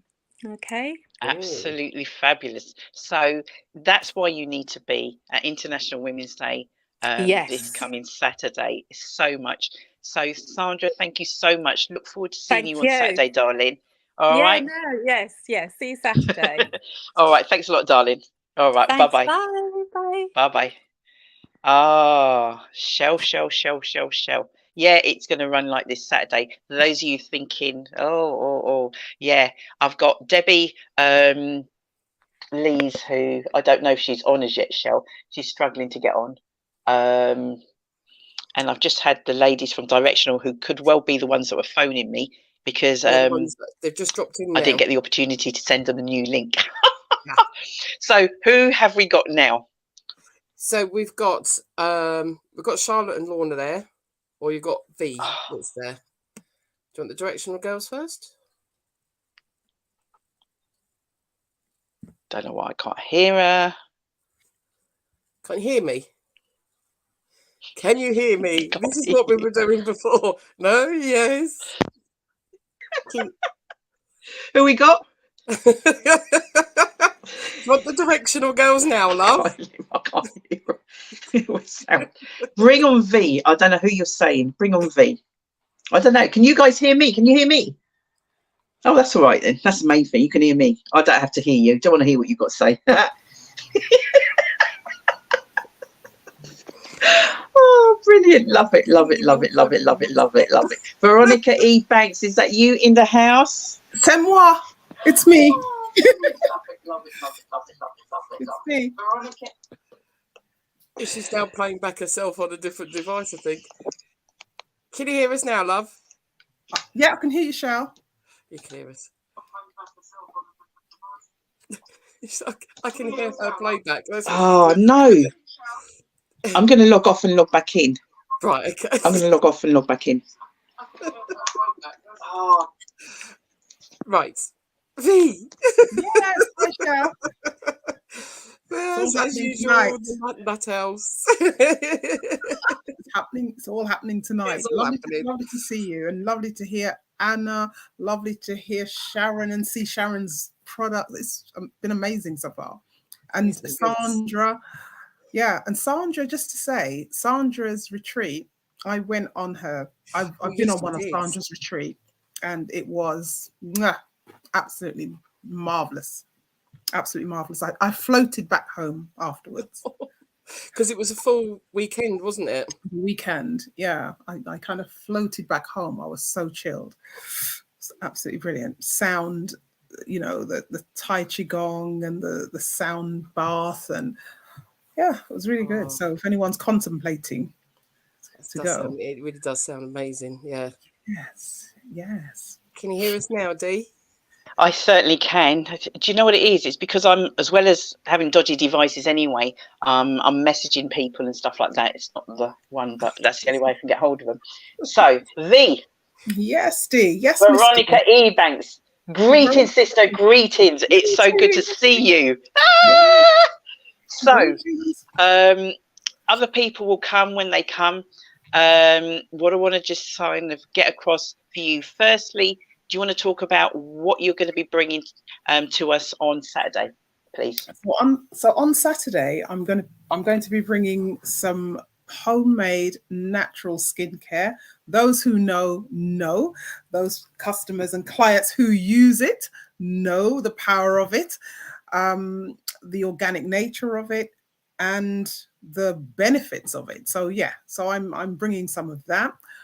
Do I have a jar to hand? Yes, I do. See, yeah. I don't understand. So I have jars of. You've got I ain't mucking about.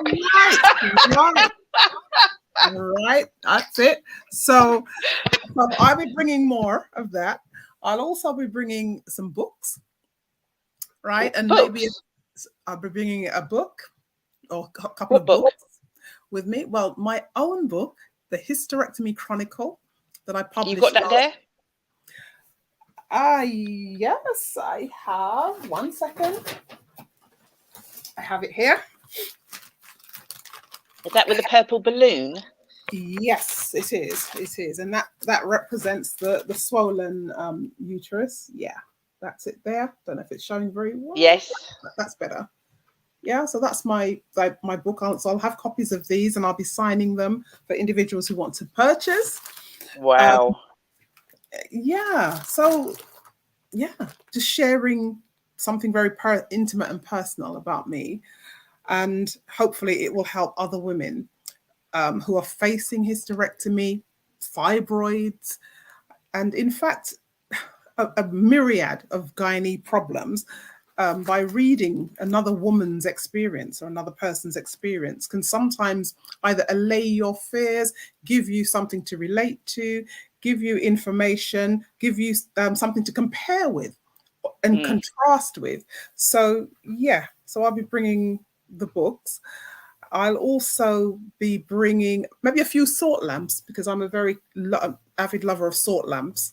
You know, Himalayan salt, big chunk, and made into lamps. I've got a little bulb inside, and as that warms up, when you switch that on, plug that in, switch it on, it slightly warms up and negative ions are given off, and the negative ions counteract the positive ions in the atmosphere, cleansing our environment. It's good for our lungs, our breathing, and then to link into Sandra's breath work. Having a salt lamp in your environment is good for if you're breathing well and breathing properly. It's fantastic. Fab. Absolutely fabulous. So let's get back to that book. When did that launch? When did you launch that book? Right. So I launched the ebook first in May of last year. I kind of did it very quietly. I didn't really want any fanfare. I just wanted to see, because I self-published it, and it was my first venture at publishing. I thought, well, let me just do this on the quiet. Let me just do it. So, you know, I like to challenge myself. So it was almost like a challenge to myself to see if I could do it. And I did everything myself, bar getting the manuscript formatted for uploading on the Kindle Direct Publishing platform. But I did everything myself, the editing, So, fabulous. So that was out. Yeah, so that was May 2022. And then I uploaded the paperback version in June of last year onto the Amazon platform. And so no regrets about that. I'm quite happy about it, really. And because I challenged myself, and I kind of proved to myself that, yes, I could do it. So my subsequent books, my other books I have in the pipeline, now I know the ropes. Fabulous. So following on from the book launch, which was when? In September at Little Red. September. Yeah, that's at right. Red Arts. It was a lovely evening. It was fabulous. And and I did and ah about having a launch. You know, I did and ah about it. And then in the end, it was, a definite yes. And you were the host. So that was a lovely evening. And it was. And what's that springboarded to, V, that's happening on the 1st of April? Right. So as a follow-on from the book launch, I've created a conference, a half-day conference that's going to be Saturday, the 1st of April in central Milton Keynes at the Leonardo Hotel, formerly Jury's Inn.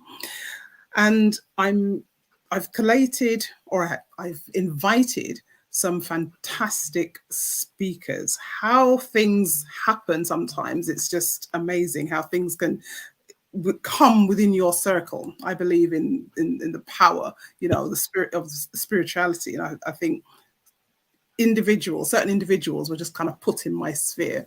So I've got 2 obstetric gynae surgeons who are going to be speaking, as well as a hormonal nutritionist specialist, a menopause specialist, and I've got a fantastic moderator, but I'm not going to name the moderator at the moment. No, I suggest you don't. I'm not going to name it. Let that be a surprise. Let that be a surprise. Yeah. All the attendees in the day. Exactly. So, first thing people say when somebody's having an event is, how much is it? Right. Well, to the world, This event is free. This event. Hang on a minute. It's a free. Yeah, absolutely free. Absolutely free. Yeah. Free. If you want to bring your 2 digestive biscuits in your bag, that's up. That's completely up to you. But you don't need to spend money to pay for the conference or tickets, because you're going to register for your seat for free on Eventbrite. Okay, we'll make sure if you can drop that link in the chat. Oh yes. The Eventbrite link, so that way then people sort of like say they're listening, it'd be like, there it is. I know we've been sharing it, and we'll certainly be sharing it more, and hopefully you'll bring some information on Saturday as well about that conference. So just give us the times, and it's free. Where is it? Milton Keynes. And I've got some leaflets, so I'll be bringing those on Saturday. Okay, fabulous. Physical leaflets, because not everybody is, on the That's internet, right. computer savvy and all of that. So I've got some hard copy leaflets, and I'll be bringing those on Saturday. Brilliant. And if anyone wants to ask any questions, I gave a talk yesterday on LinkedIn. I did a LinkedIn live. So if anyone wants to come and chat to me about that or any of the subject matter, I'm not a doctor, by the way. Let me just put a disclaimer out there. I'm not a doctor. I'm not a medic. I have been through the experience of fibroids and hysterectomy myself personally, so I can talk about it. All right. Excellent, excellent, excellent. Okay, my gosh. Geez, the time is 9 o'clock now, and what a whirlwind. What an array of people that are going to be sharing. You've got so many topics, so many subjects. There's got to be something for everybody out there on Saturday. There just has to be. You can't tell me. You want to tell me something, and I'll tell you we haven't got that person, or we haven't got those people with that information. A lot of people with lived experience, because it's all right, sort of like, right, let me give you a book or let me tell you. But do you know what these people have? They can tell you from experience and how it was for them. So please, please get yourself there on Saturday. You're going to meet the lady herself. You can purchase a book, signed copy, and obviously more information, and get yourself registered on Eventbrite for the conference on the 1st of April. It is going to be, I do believe you said the word annual, am I right? Yes, it's going to be an annual. That's exactly what I was just about to say. This conference is the first of its kind, the first of its kind in the UK, and it will be an annual conference going forward. Excellent. Absolutely amazing. Veronica Ebanks, thank you so much. Look forward to seeing you on Saturday. I'm sure I'll speak to you before then. But guys, the information is out there. You cannot say there isn't something for you or somebody that you know. You cannot tell me that investment of £5 for the International Women's Day, and you're not going to get an array of all sorts. So V, for now, thank you so much for your time, darling. If you can hang on or hang around, I'm sure you've got some questions for our Anna. Thank you so much, darling. All right, bye-bye. Bye. Oh, wow. Absolutely amazing. Amazing, amazing, amazing. Shelley Titmus. Oh, my gosh, I can't believe it's 9 o'clock. Deborah Lees Young, we want you. I hope you're watching. We want you, we want you, we want you. Guys, you're flagging, don't be flagging. We're just hotting up. There is more, there's more. Shelley Titmus, who have we got in the wings? I don't click on anything because I will lose myself. Hello. Who's that?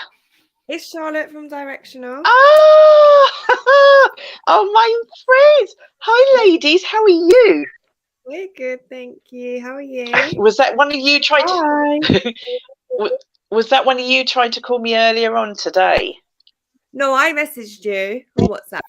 Oh, message, but I had somebody call me because what it is, we had a link for today, but because I had technical issues, if you don't sort of like start the live in time, you've got to create a new one. So obviously a new one had to be created, and it's like, right, you're on the show, but you're trying to send a message, and then you've probably forgotten those people that are supposed to be on the show, so you're praying that they're going to message you. So greetings. So ladies, I don't know if you've been listening to any of the shows so far at all. Yeah, Have you heard any?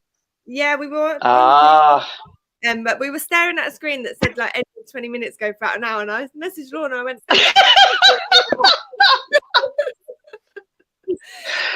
oh, bless you. Bless you. So for those people that have just joined and wondering who these young ladies are, this today, ladies, is purely a promo for Saturday. Okay, so I'm saying that now before you two try and go into some sort of speech and think, why is she trying to shut us down? Because I don't want you to tell them your personal journeys and all of that. You're going to save that for Saturday. And if they want to know what we're talking about, that's why they need to get themselves there on Saturday. But what you can tell them is tell them like where you're from.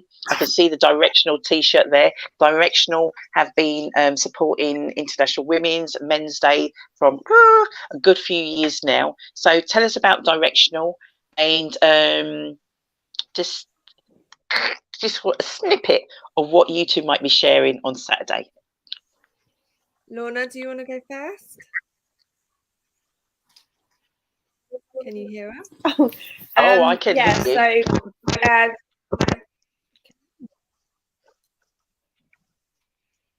Yes, so Directional is a community interest company. We work with young people all across Luton, expanding out in Bedfordshire. I think we work in a school in Cambridge. Is it Royston, Cambridge as well? So we work in schools, and we have two. Yeah, we have 2 alternative learning provisions, and we're hitting max capacity on most days now with our young people. We work with young people that have been kicked out of mainstream education or struggle in mainstream education, and just need that support of smaller group settings and stuff.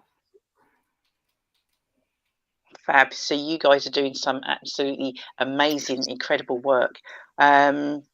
Which one of you works with girls in particular? So we both work with girls. Obviously, in the provision, it is mainly orientated by males, but we do have females that come through. So Lorna is at provision more than myself. I mainly go into schools. So I actually have a girls group that I run specifically for females. So Directional have a lot of different programs that we run in the provisions and in school based on sort of learning about county lines and life skills, and it is quite male orientated. So I created, it's basically the same but flipped to female versions. So a lot of more of what the young girls might go through growing up and what they need to learn about. So I do that to groups of like 10 in schools, different age groups. So obviously I kind of base it on their needs. But yeah, but then we also, Lorna is in provision, and she does a lot of like the mental health side of learning with the males and females, and trying to also help the males understand a female's perspective, I guess, Lorna, right? Wow. Yeah. So a project I've done recently is a project I've done recently is understanding violence against women and females. So it was educating all the boys that we have in provision about the daily adversities that females kind of face and the real life things that go on. One of the topics I touched on was Sandra, what was her name? The woman from London in the park. And it was the police officer that ended up being the actual perpetrator. So I spoke about him and her and what kind of happened to her, and educating the young boys on that. So yeah.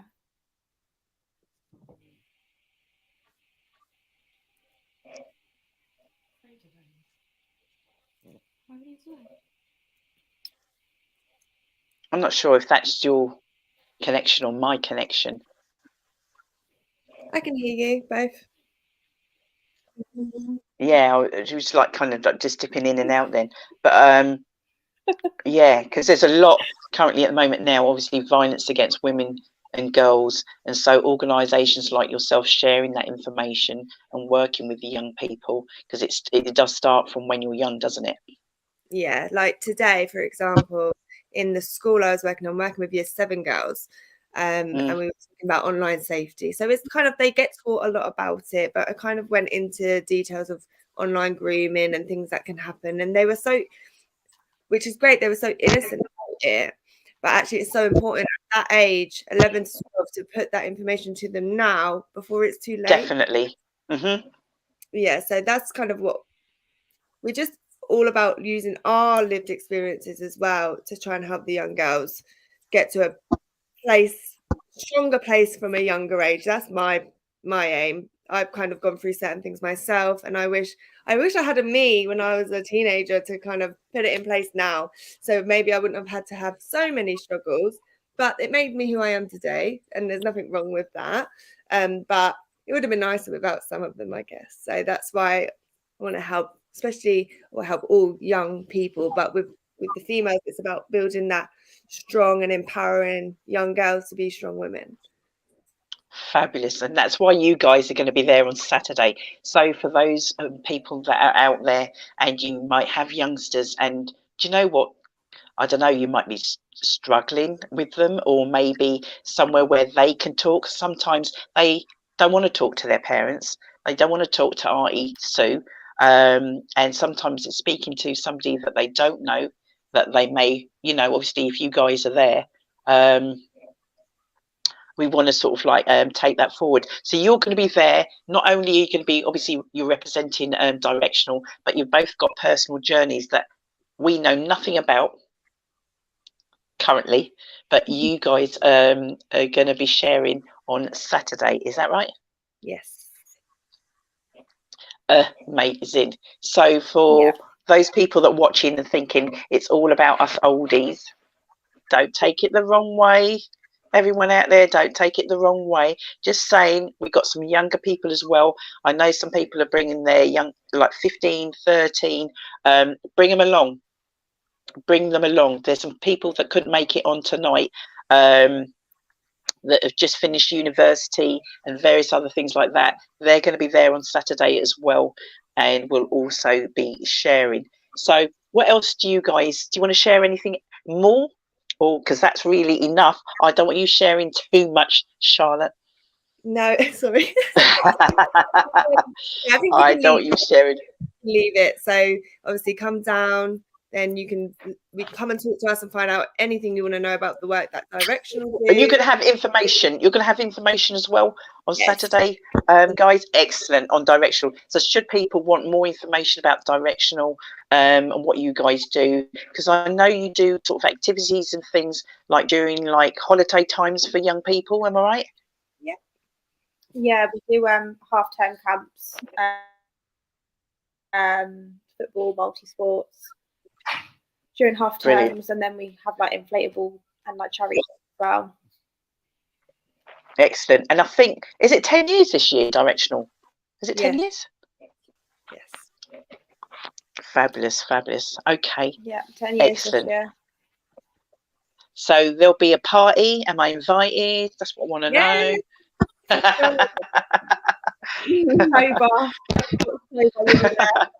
Or is it just for young people? Is that what you're trying to tell me? No, everyone. Okay. The list.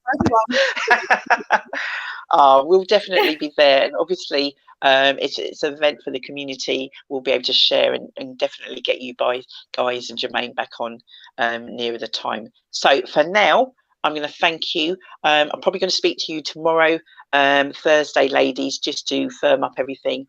And if there's any queries or anything like that, let me know. But otherwise, thank you so much for coming on tonight. All right. Yeah, thank you. All right, no problem. Take care. Bye. All right, bye-bye. Bye. Bye-bye.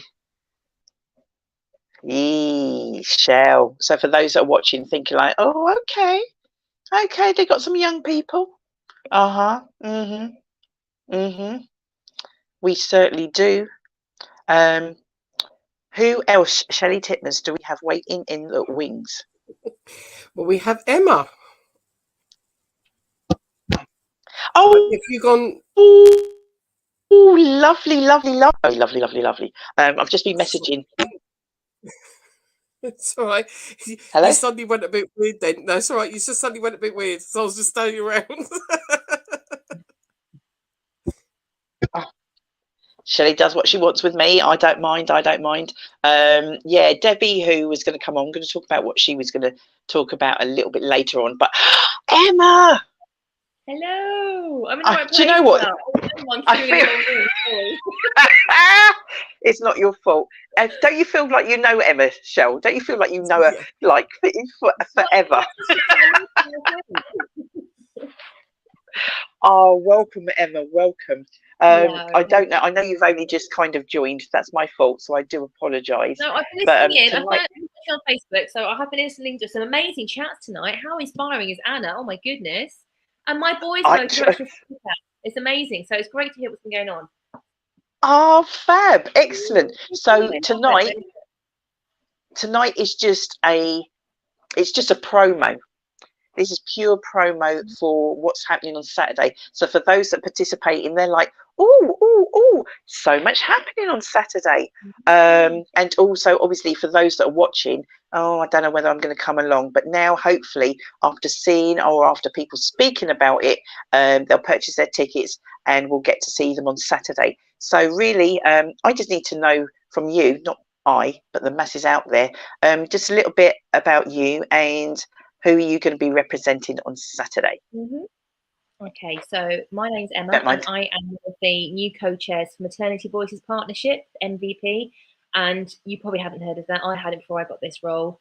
We are all about seeking out the views of women and birthing people. We're about going out and getting to know our community. We're here for Luton and Dunstable, going out to meet the people and really trying to find out about birth journeys, about people who are pregnant, think of being pregnant, had a baby recently. What was your experience? Was it a good experience? Unfortunately, for a lot of people, it wasn't a good experience. Why wasn't it? How can we improve that?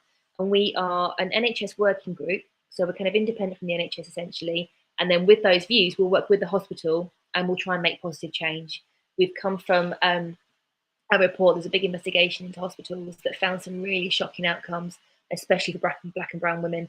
If you are from a minority ethnic group and you are having a baby, unfortunately, you are more likely to not survive that pregnancy or to not have a healthy birth from the baby, which is just shocking. It just shouldn't be happening in today's age.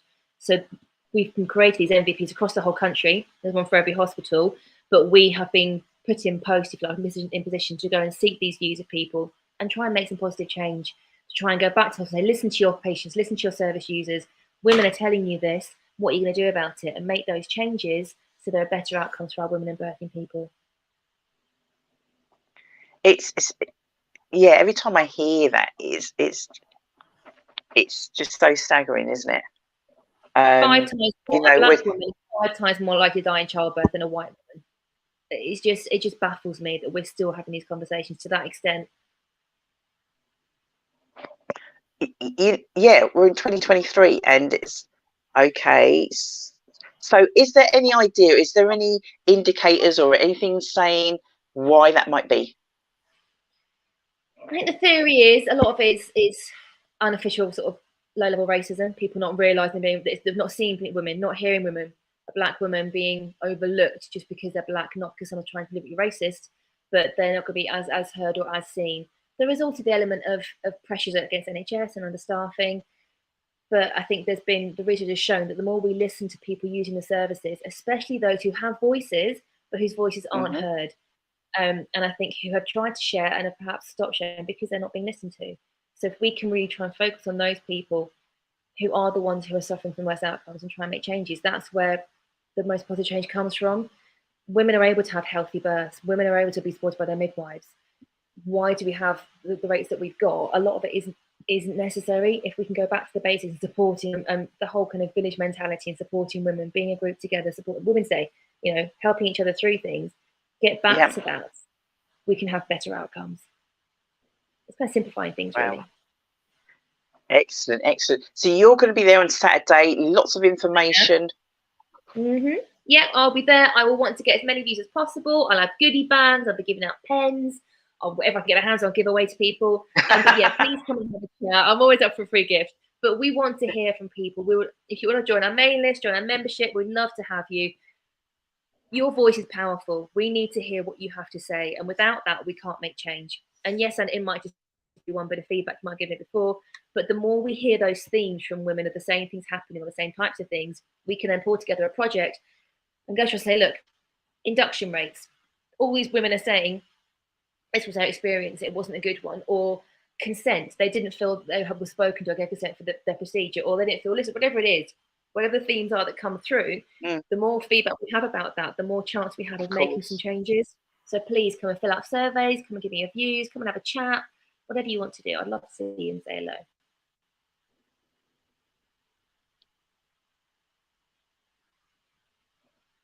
It's going to be a great day. I can't wait to see your talks and everyone's going on. It sounds really exciting. I'm here for it. We're buzzing. We're buzzing. Thank you so much, Emma, for coming on, obviously, today. We look forward to seeing you on Saturday. Please, please, please, everybody that's on, whether you're an exhibitor, you're speaking, you're participating in any way, shape or form. I know Shelley has already. Just a message from Anna, who you were listening to actually before Emma. You can see a message on there. Also, black women are less likely to receive pain relief during childbirth. Again, I think it's back to there's this one view of black women perhaps not being heard, not being listened to, and there's the other part of actually not wanting to create a fuss. They're kind of used to kind of having to just get on with it and not being listened to and not being supported, which is tragic. But I think combine all those things together, they're not receiving enough support, and that's having horrendous outcomes for a lot of these women. Saturday we're going to be buzzing. So Shelley has put the link for International Women's Day. It is in the chat. And please sign up for our newsletter and all the other social media links. That way then you will find out what we are doing. Tickets are limited. We have limited space in the Hat Factory. So if you do not purchase your ticket in advance, there is no guarantee you are going to get in on the door. Don't say we did not warn you, guys. Don't say we did not warn you. So, Emma, look forward to seeing you on Saturday, darling. Thank you for having me. Take care, everyone. Have a good night. All right. No problem. Bye-bye. Wow. Wow, wow, wow, wow, wow, wowza.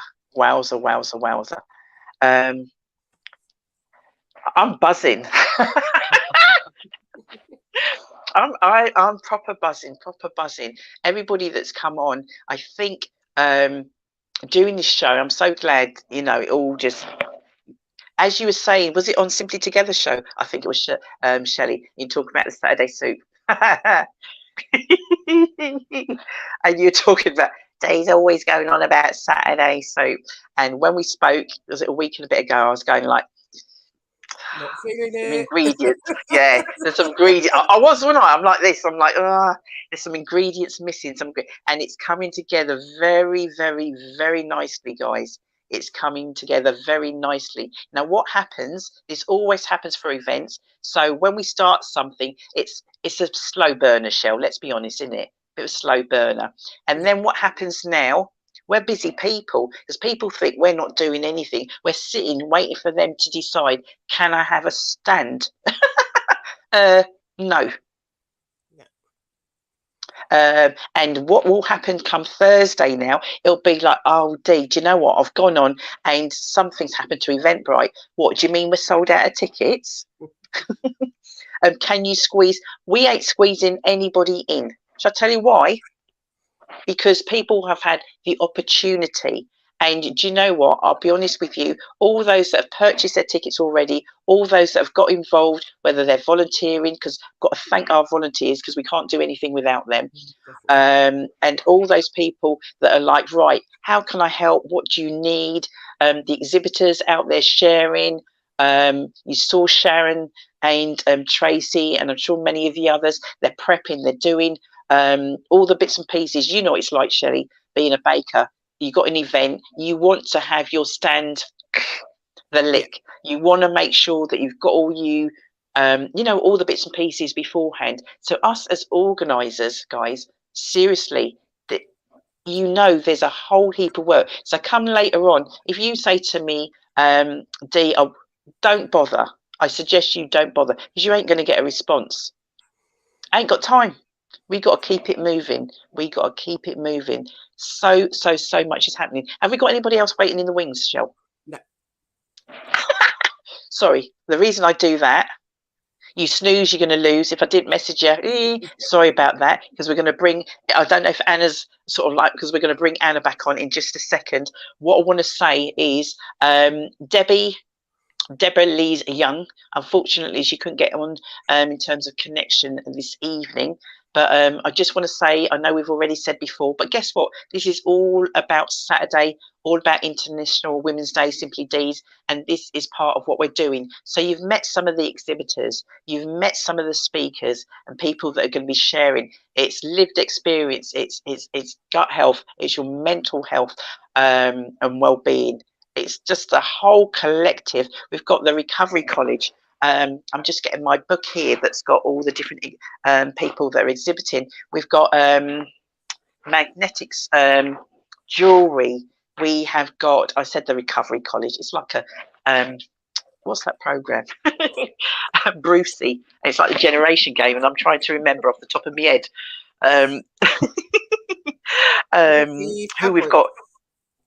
Sorry? Oh, yes, we do. Yeah, Fabrica, she's currently in the market at the minute now, Luton Arndale Market. So it's African garments, materials, jewellery. We've got No Ordinary Bookshop. Yes, we've got, I think it's called Thermomix, and they've got this wonderful gadget. And hopefully the Culture Trust are not listening, but she's going to just be making a few little treats just so that you can taste, just so that you can see how it works. But they will be there also as well. Oh my gosh, we've got absolutely loads. We've got a young lady representing Avon. You're thinking, are Avon still going? Yes, they are. We've got fostering also as well. We've got Carver Ava, who was online. I saw her earlier on sending lots and lots of messages. She does prints and a whole load more other stuff also as well. Okay, and we've got Yvonne Michelle. She's written a book. She does loads of different bits and pieces, but she's written a book. She's written a book. It's just a lie. It's an anthology. So yeah. I think there's a few people that are part of it. So just before those other people start sending me messages, I'm in it. It's an anthology, and she's going to be there as well. And I know I've missed out some people, so sorry about that. But that's just a fraction of what's that bit. Yeah, one thing that did come up on our show earlier that we got to say, because this is a brand new venue for us, we will not be doing food. There's not going to be our usual little corner of scrumptiousness in the corner. There will be food that it's the sandwiches and things, and there is the bar, but we won't be having any of our Caribbean There's food. There's no Caribbean food.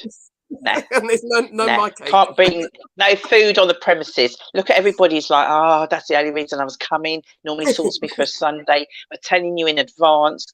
We're in town at the end of the day, guys. We're in town, so there's lots of food facilities that are going to be there, that are going to be around. We are doing a raffle, so please, if you've got any anything that we could use as a raffle prize, exhibitors, if there's something that you can donate, they do not have to be. So sometimes raffles, and it's like, oh, these big prizes. It's not about that. It's just about raising money. So we're raising money for Simply Deez, and we're also raising money for the lovely Jake. A young, do you know what I mean? You know, it's like, I know it's Jake, our volunteer. You're going to find out, and Shelley hopefully will get to post some more information about that before we get to Saturday. So the other things that we've got going on that we've not had previously before, Deborah Lee's Young, she's going to be coming along. She runs a sewing group in Houghton Regis. I think they meet nearly every day of the week, but there's different, obviously, stages if you're a beginner or if you're advanced, that sort of stuff. But they are currently one of the projects, because they do so many for different charities, etc. Is they're making sort of like little they look like makeup bags really, but they're a bit bigger than that. But this is all for period poverty. Okay, you know that period poverty, what are they on about? Not everybody, and you think back to I'm going to say the times because I'm of that age that I've gone pop, but you know, in all honesty, it's money. We've always said, why are we having to pay? Why should we pay? Not everybody can afford, and you're thinking like, but surely when we're talking about sort of like, and even currently right now, and you're talking about people, food, heating, this is something you have to have. But if you haven't got it, it's some girls don't go to school. Yeah, because they can't. You're thinking, what are you talking about? And you hear these kind of things. So Deborah's going to be talking more about the project on Saturday. They're going to be bringing some of the packs, but more importantly, anybody who's coming along on Saturday, whilst you're out doing a shop, we so appreciate if you could bring any sort of like sanitary products or even wipes, anything at all that can go into the period poverty bags that they're doing and creating. We've posted some of that on the pages already, but please, we'd really appreciate that. Also, swish, swoosh, swish. What are you talking about? So it is a swap shop. It's called Swishing. Okay, and instead of you just taking your stuff to charity, as in your good garments, new, nearly new, you know, it's like you bought it for some reason or other, can't fit in it, had a little bit too, working from home. I'm talking about myself before anybody gets all. You've got some garments, and it's like it's just sitting there doing nothing, and you're trying to, but you just can't make it to the charity shop. We're saying a maximum. The reason we're putting that maximum on there is we do not want an abundance of items there, and we can't. We then have to take them to the charity shop. We've got more than enough to do on the day. We're going to be working with the Courtney Foundation. Shelley, you were talking about Courtney Foundation earlier on, and my brain switched off, so I can't even think. Anna, get yourself ready because we're going to bring you back on in a moment. Courtney Foundation, based in Luton. The lovely Melissa is going to be coming along with her daughters to help with that. So basically, you bring a couple of garments. Obviously, if they're not in good condition, we're going to say duh, and it's not going to happen. You know, come on. Everybody's got something. Everybody. Bring it along. You bring 2 garments along, you'll get 2 tickets, let's say 2 raffle tickets. And with that, then you get to sort of like, oh, I've seen something else that I like. So no money, it's really important. No money is exchanged. Okay, so this isn't a case of you're paying for something else. Okay, you're bringing something, you're getting to exchange it. So it's like going home, because we've already done this a few times, Shell, haven't we? And, you know, you're getting to exchange, and maybe potentially you've come home with a few new items, and happy days. Do you know what I mean? And you haven't paid a penny. Can't get better than that. And there's going to be loads of others. It's clothing and it's accessories. So your handbags and shoes and bits like that. Again, sort of the issues that it is kind of like you've gone to wear them and then you find that you've gone to wear it for an hour and then it's kind of no, kick them off. Not gonna fit me anymore. But also, if you can think about the fact that we're still kind of in winter as well. So if you've got any spare gloves and scarves and that kind of thing as well, they would welcome them as well, because they do have a clothing bank. The Courtney Foundation, Dee's now gone. The Courtney Foundation, not only do they work with people that have like trying to get back into work, going along for interviews and they need clothing, they also then do provide clothing to go into the clothing bank. So similar to like a food bank. So they have got other projects that they then feed into to do with babies' clothing, into the school uniform project, where you do the swapping kind of thing in the mail. So they all kind of like feed into similar kind of projects. So anything that we have then got left over, we can then donate that into there. But as Dee said earlier, we don't want a lot of stuff there, and it is stuff that does need to be of a particular kind of quality, so they will be checked before you get given your ticket. So yeah, so you can bring along an item, you get given your ticket, and then that ticket then allows you to then take something else away. So if you brought you 2 items, you can take 2 items away. The other thing that I'm doing as part of this is a networking kind of event all the time while our event's going on. So hopefully, and it's a call out to anyone else that still wants to come along. If you've got a women's project based in Luton and surrounding areas, come along. You buy your tickets, so we do the donation of the £10 to buy your ticket and access into this area, that you can actually meet the people that are going to be there. You can either talk to one another as projects, or you talk to the people, the women of Luton, promoting what you're doing, promoting what's available that you're putting out there, because some women wouldn't actually then know what's actually available for them. And the other thing as part of that, I have got it electronically, but I will be having a paper copy as well, just in case. But I'll be asking 2 different questions. First question would be, what do you feel like as a woman living or working in Luton? So how do you feel right now? And the other question, what would you like to see for women in Luton? So is it any projects, schemes, events, that kind of thing? We get you to answer that in like a short phrase or single word if you possibly can, and we'll have an ongoing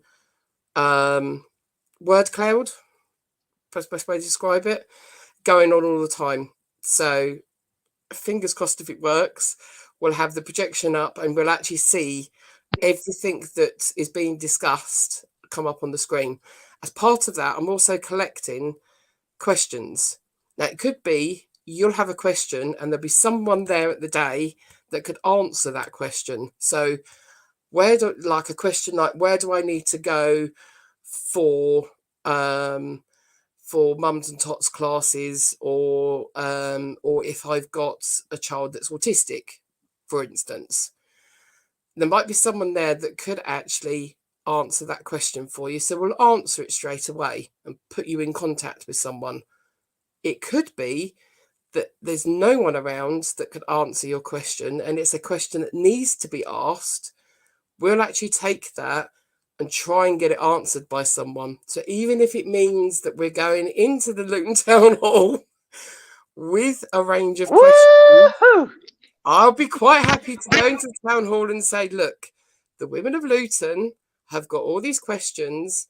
There's things that are happening or not happening in the town, and they're not happy. And we've actually then physically got it. So what I would love for it to happen is these discussions get put out and get heard by people that actually need to hear them, rather than things getting put on that no one knows that's going on and you get a one-sided view.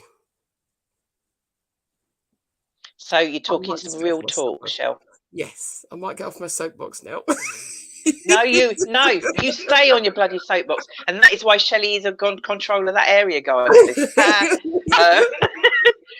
No, in all seriousness, exactly what you're saying now. You know, many a time we've been to things, and you go somewhere, and it's like, right, we want, they get, and then it's like, where does it go? It just kind of just vanishes. And what we need to do, and this is something that we're going to hold ourselves to account. I can't believe I'm saying this.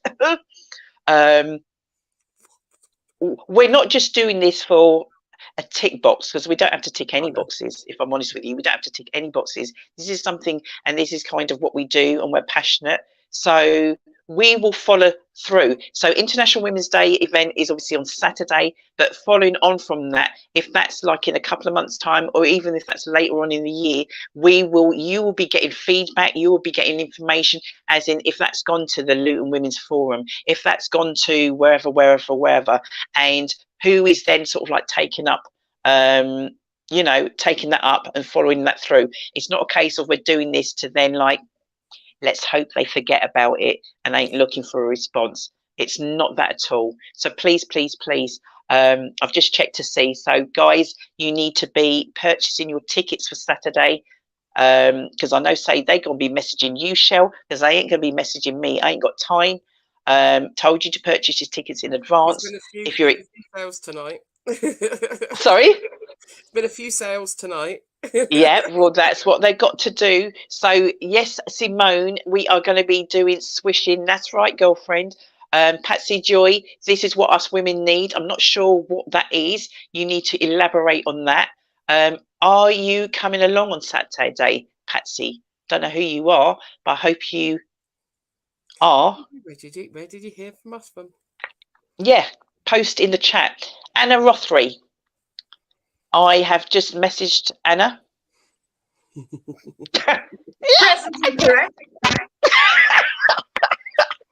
Oh, I love this woman.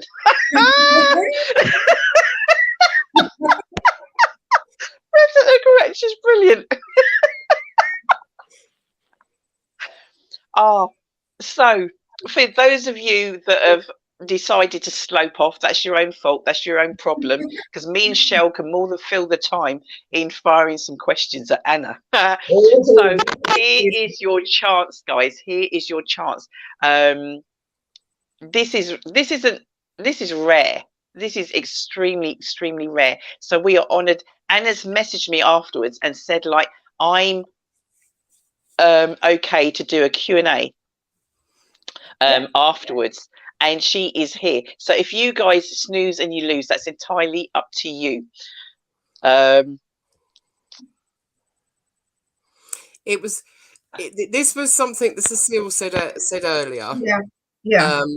Right. So this one has to be broken down, this question. Thanks, Cecile. I mean, so there's different roles as mayors. There's elected mayors, there's Lord mayors, and there's city region mayors, which are also elected mayors.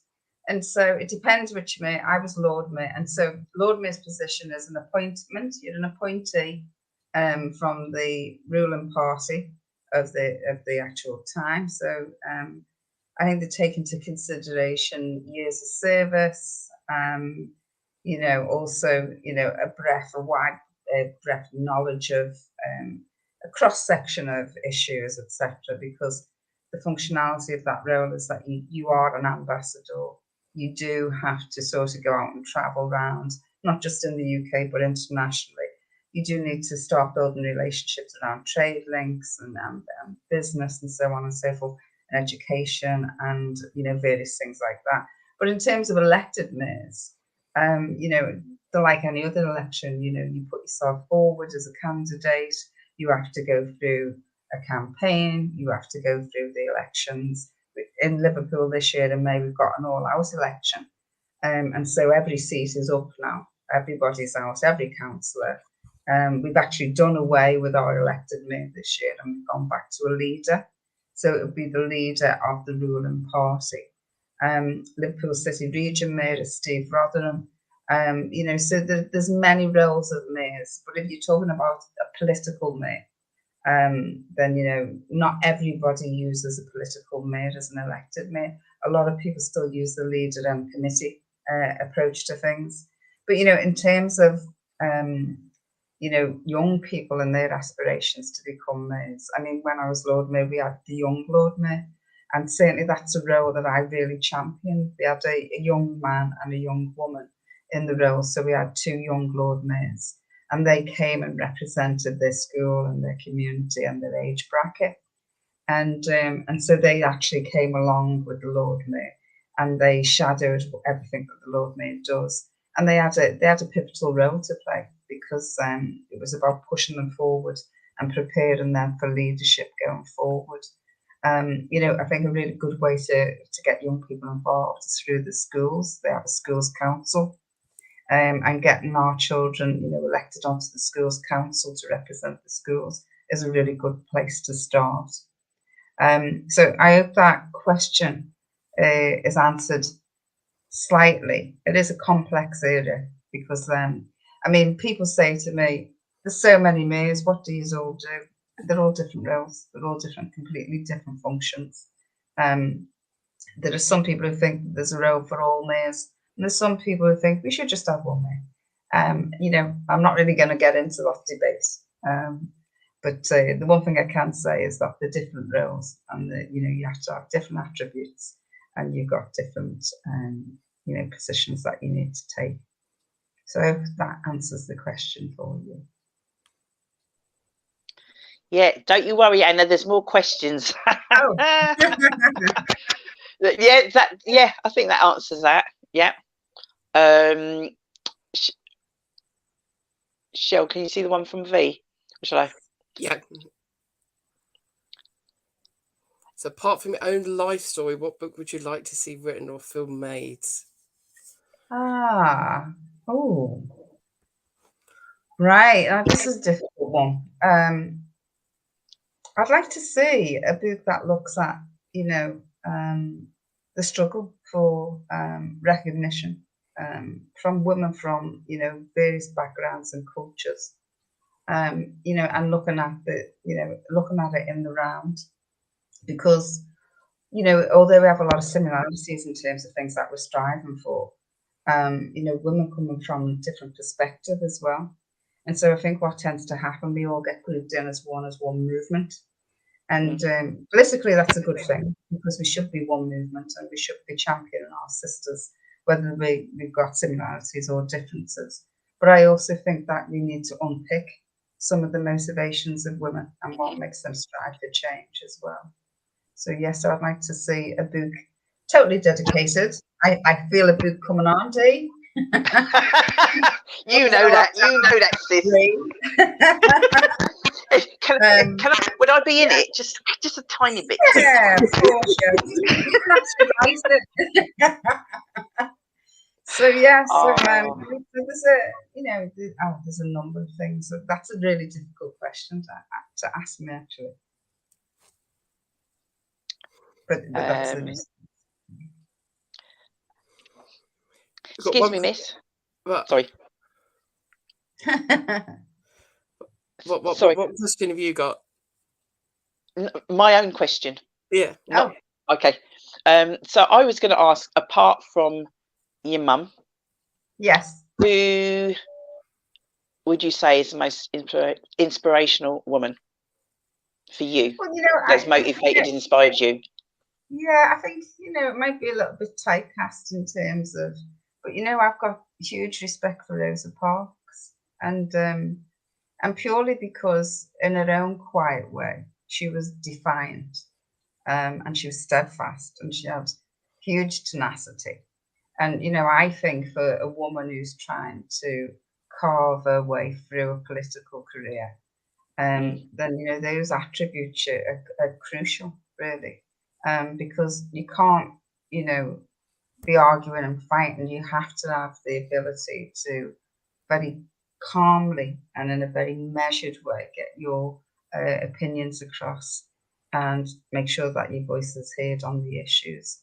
And, you know, that in itself is, you know, a carefully honed attribute or skill that you really have to learn to, you know, master that. Because very emotive subjects, you know, we're all passionate about various things, but sometimes you have to be able to remove yourself from the passion of it all, and you know, just be very clear and succinct about what it is you're trying to achieve. And you know, and I think that's a difficult thing for people to do, because you have to detach yourself from the emotional side.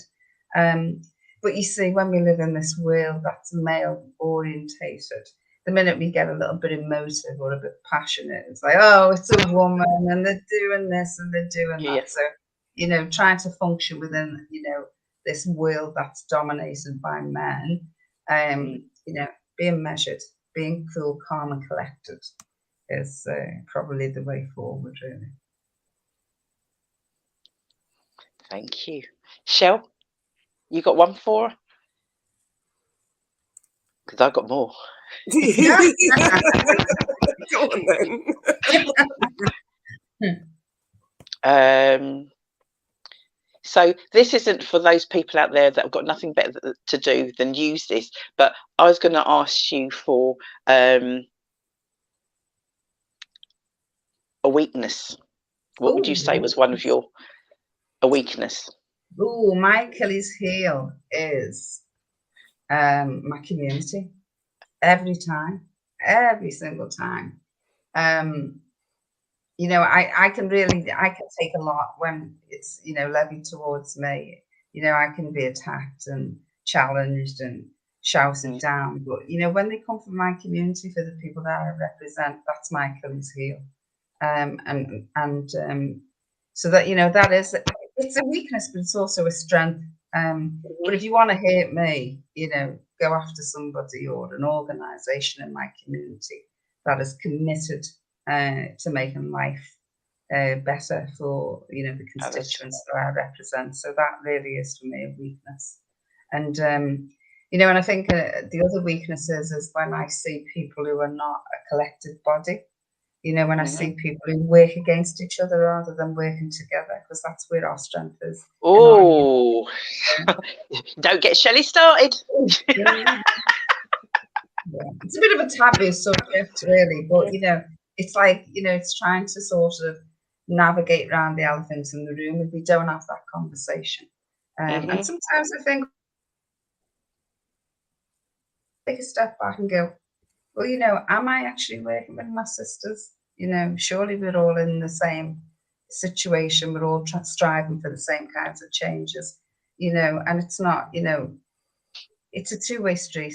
It's you know, it's not a one-way street. It's a dual carriageway. We have to work together to achieve what it is we want to do. So, yeah, I think that's also another weakness, really.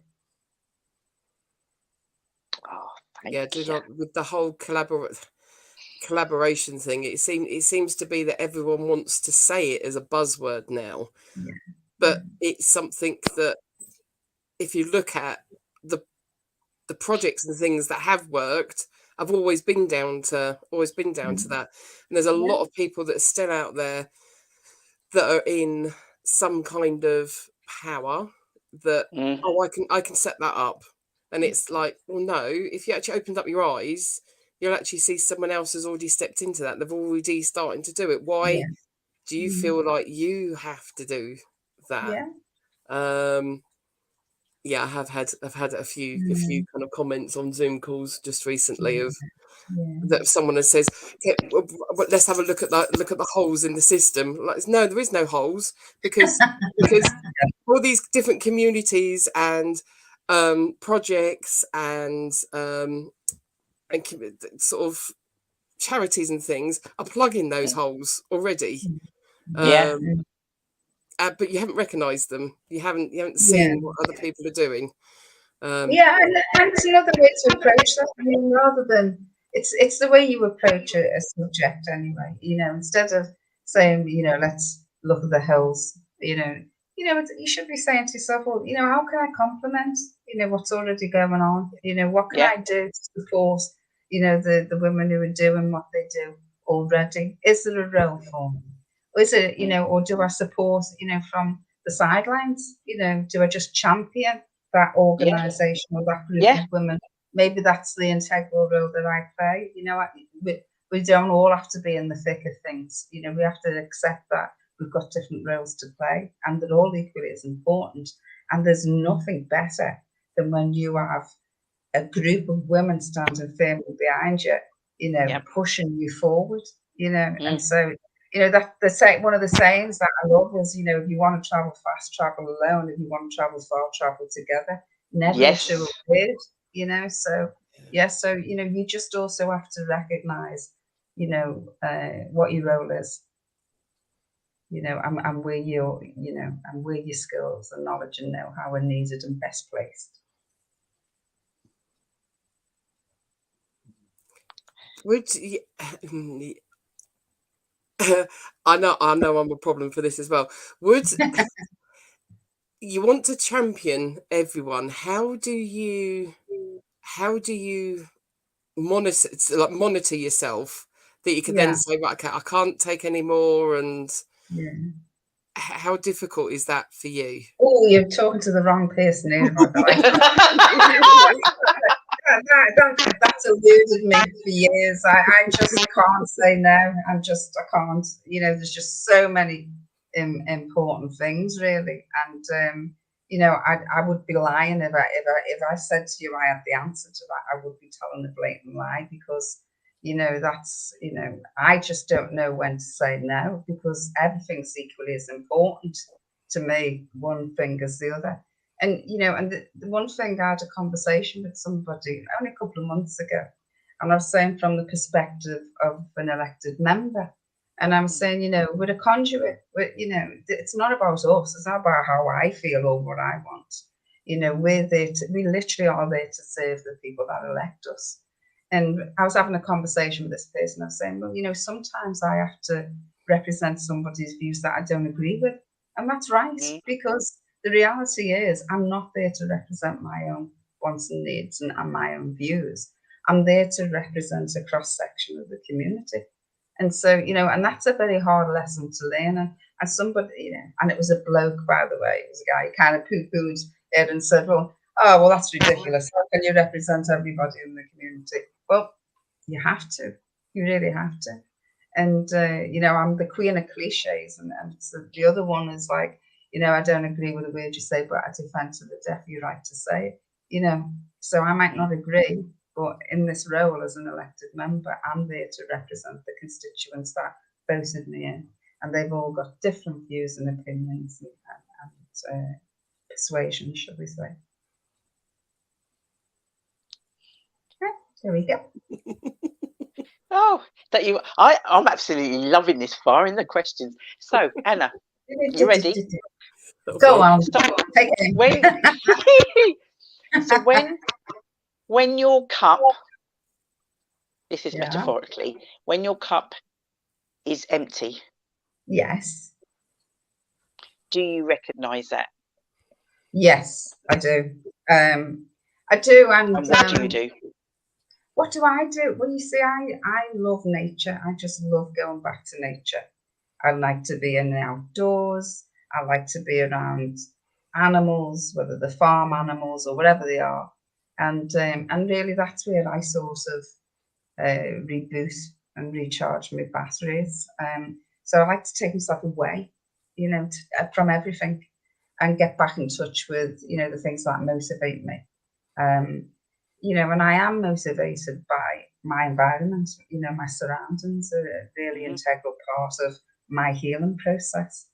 And so, you know, you not only do you need to know what it is that heals you, you also have to know when you need to really take that step back and say, actually, unapologetically, I need to take time out. And I haven't always done that, because I do tend to keep going and going and going. But as I'm getting older, I'm beginning to recognise that I'm absolutely of no use to anybody if I'm an empty vessel. You know, so I have to go and recharge my batteries. Yeah. And you did say unapologetically, didn't you? You don't feel the need to keep going till you crash and burn. You have to be able to give yourself permission to say, I need time out, you know, and it's fine to do that.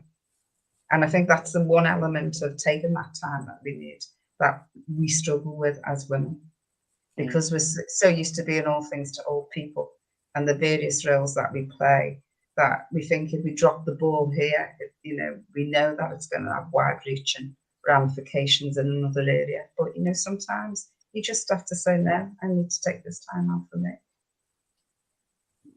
Oh, I love it. I love it. You got any questions, Shell? If nobody else wants to ask. No, it was That's good. I'm getting slightly. There was just she works in a school. Yeah, and visited my school on Friday. So I gave the school an inspirational. Half the school put their hands up to say they'd like to be in May. Well, you know what? The funny thing about this is that one of the roles of Lord Mayor was going to the schools, and I mean, I love children. I love children's company because they're just like a breath of fresh air, aren't they? Because there's no constraints. They just say what they want to say. And don't forget, it was a very difficult time when I was Lord Mayor because we had lockdown. We had the beginning of the cost of living crisis. We had, the rise in poverty, food and fuel poverty, period poverty, which you mentioned before. And the last thing I really wanted to be doing was to be prancing around in a big velvet cloak and a big gold chain, because I just thought people are just going to go, come on, get real. This is real life. This, we're suffering severe hardship, and you're prancing around in a gold chain. That's priceless. But, when I went into the schools and the faces on the children, and they'd come up to me and go, "Do you live in a castle?" And I go, "No, I live in a council house, actually." They were so disappointed. The little faces were just like, and sometimes the little faces had like a face into disgust. Like, what kind of Lord Mayor are you? You don't even live in a council.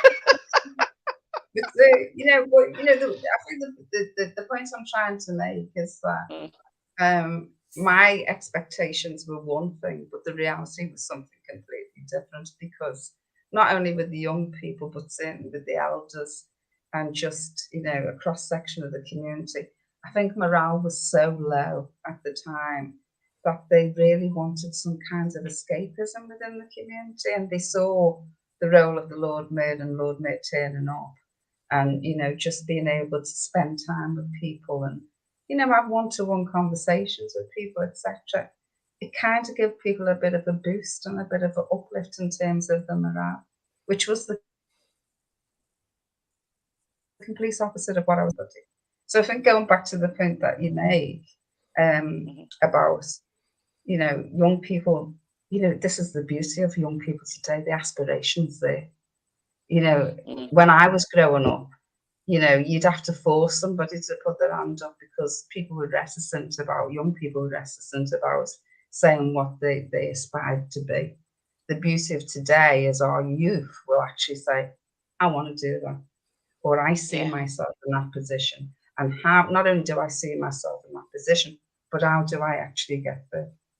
And so, and that's the role of us, as elders, as women, that we need to keep inspired in our young people so that they know they can achieve those things and they can become there. Because she's actually, I think she's in her late 20s. Yeah, she's one of the youngest mayors that we've ever had. Yeah. And that's it, and you don't have to be, I always think that these roles should be reflecting the cross section of society. And so, you don't want somebody who's representing women of 60 years of age. We've got young people out there, so yeah, rightly so. There should be a mayor who's 20. Yeah, definitely. I'm loving this. we're gonna do this monthly Q&A with Anna. Yeah, you will provide tea.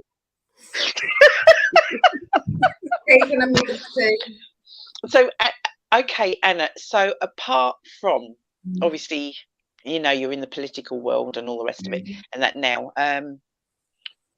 what other jobs have you actually done? Oh my word! I think I've done everything. A little known story is I used to drive a skip wagon when I was younger. I used to work in a boat. Yeah, I did. Really? Yeah, I did. And I don't think anybody knew I was a girl until I was about 21, because I was tomboy. Yeah, probably tomboy. So so I've been a skip driver. I've been a hairdresser, and then with European funding, when we got European funding coming from Liverpool, which was one of the cities that had a large allocation of funding from Europe, because we were considered to be one of the most impoverished cities in the country. And then I embarked on a career in working for government offices. So I was contract manager for Action Team for Jobs. I was a manager for Jobs Education and Training. I delivered the first trainee social entrepreneurs program in the country for Scarman Trust.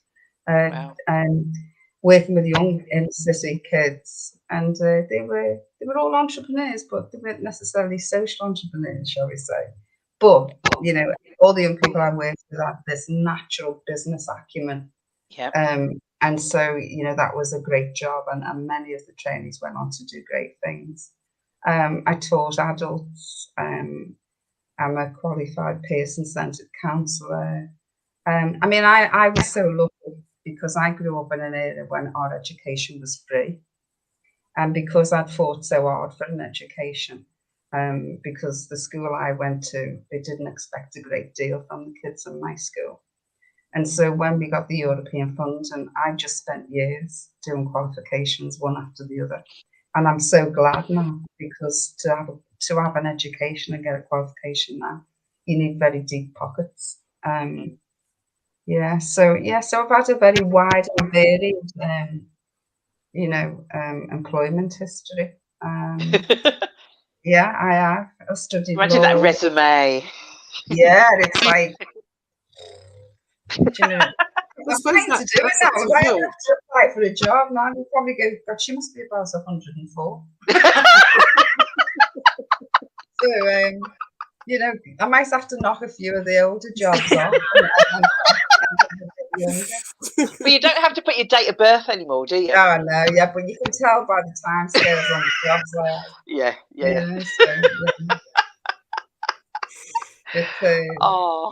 Fabulous. It's a lesson learned. It's life, isn't it? We're all in the university or the community of life. And, as I say, the one thing that I would say to people is when you see an opportunity, seize it. Even if you don't know what you're going to do with it or how you're going to get through it, just say yes and find your way. Cecile. Yeah. Love it. Love it. It's after 10 now, Anna. Yes. And I know we could chat, but we're going to have to let you go reluctantly. Definitely, trust me, very reluctantly. I'm getting very elderly now. I need to have my hot chocolate and go to bed. I was just going to say, what was that? Oh, hot chocolate. It's a good job. I don't know if our Sandra's on gut health. I don't know what she'd be saying about a hot chocolate before you go to bed. Oh, did I say hot chocolate? Maybe I said I'll just have a litre of water before I go to bed. Do you know what? I'm going to make this. See, I've not even asked Anna. I want to make this even like if it's every couple of months we get you on and we just have a catch up. Okay. Okay, I can never say no to you. So Oh, bless you. What do you want to leave? Because many people, it's late for them. They've gone to bed and whatever and that, and then comes sort of like as the week goes on. Shelley will tell you the viewing figure starts going up because we're on YouTube as well, and people start commenting, asking questions, all kind of things. What can you today, 7th of March, 2023? What can you, as a nugget? Or a few nuggets, drop and leave our viewers and us included. Oh, don't put me on the spot, babe. I just think the biggest lesson that I've learned, and I am sort of at that age where you are pondering life and its meanings, is that stay open. Stay open to all eventualities. Be true to yourself, and also be kind and considerate of other people's feelings. And really, I think with those things under your belt, I don't think you can go far wrong, really. Oh. On that note, sorry. Be a good sister. Oh, I'm just. I love you so much. 10 o'clock at night when Go and have your cocoa, darling, and hot chocolate, and we will meet up again. And thank you, honestly, thank you so much. Lovely to see you again. And you, darling. Great event on Saturday, and I'll speak to you soon. Okay, all right, thank you so much, darling. Bye. All right, bye-bye. Oh my God. People don't believe this. I don't believe this. So, oh, that was brilliant, wasn't it? It was good. Good to have a catch up. We haven't spoken in a while. We haven't. So, time is of an essence. Shelley and I, and Cecile, and the volunteers, and the exhibitors, and the speakers, and the Hat Factory have got no idea what is coming on Saturday. But I'm telling you now, you snooze, you're going to lose. You know, we've got Martin Gaisley sort of saying like, Dee, he's coming and he's going to video. Yeah, this is somebody that I think it was probably about 3-4 years ago. So it was like, can I video? Can't really stop long, probably about half an hour, International Men's, half an hour. I'm like, fine, just want a little bit of footage, absolutely fine. He was there the whole entire time, 5-6 hours. I said, I thought you got to go. He's like, Martin Gaisley, in case you're watching, thank you so much. We do appreciate you. Yeah, so we're going to wrap, because we need to get our beauty sleep. We need to get our rest to recharge ourselves, to deal with all your queries and all your and everything else. If we're late with anything, we love you guys. Be patient with us. It's true, isn't it? Be patient with us. We are doing our utmost. Got any questions on that? Please message. We don't take calls after. We don't take calls after 6 o'clock. It's getting earlier and earlier. We don't take calls after 6. Messages, you want to message, quite happy with that. We can message you back if and when, you know, we'll respond as quickly as we can. Do not expect an immediate response and get, you know, upset. There's just lots happening. We want to make this the best that we can. We want as many people to get so much. We want to squeeze the life out of Saturday, and that's what your job is. Come along, and there's so much there. Don't let the day go and think, I wish I'd have gone, I wish I'd have made the effort.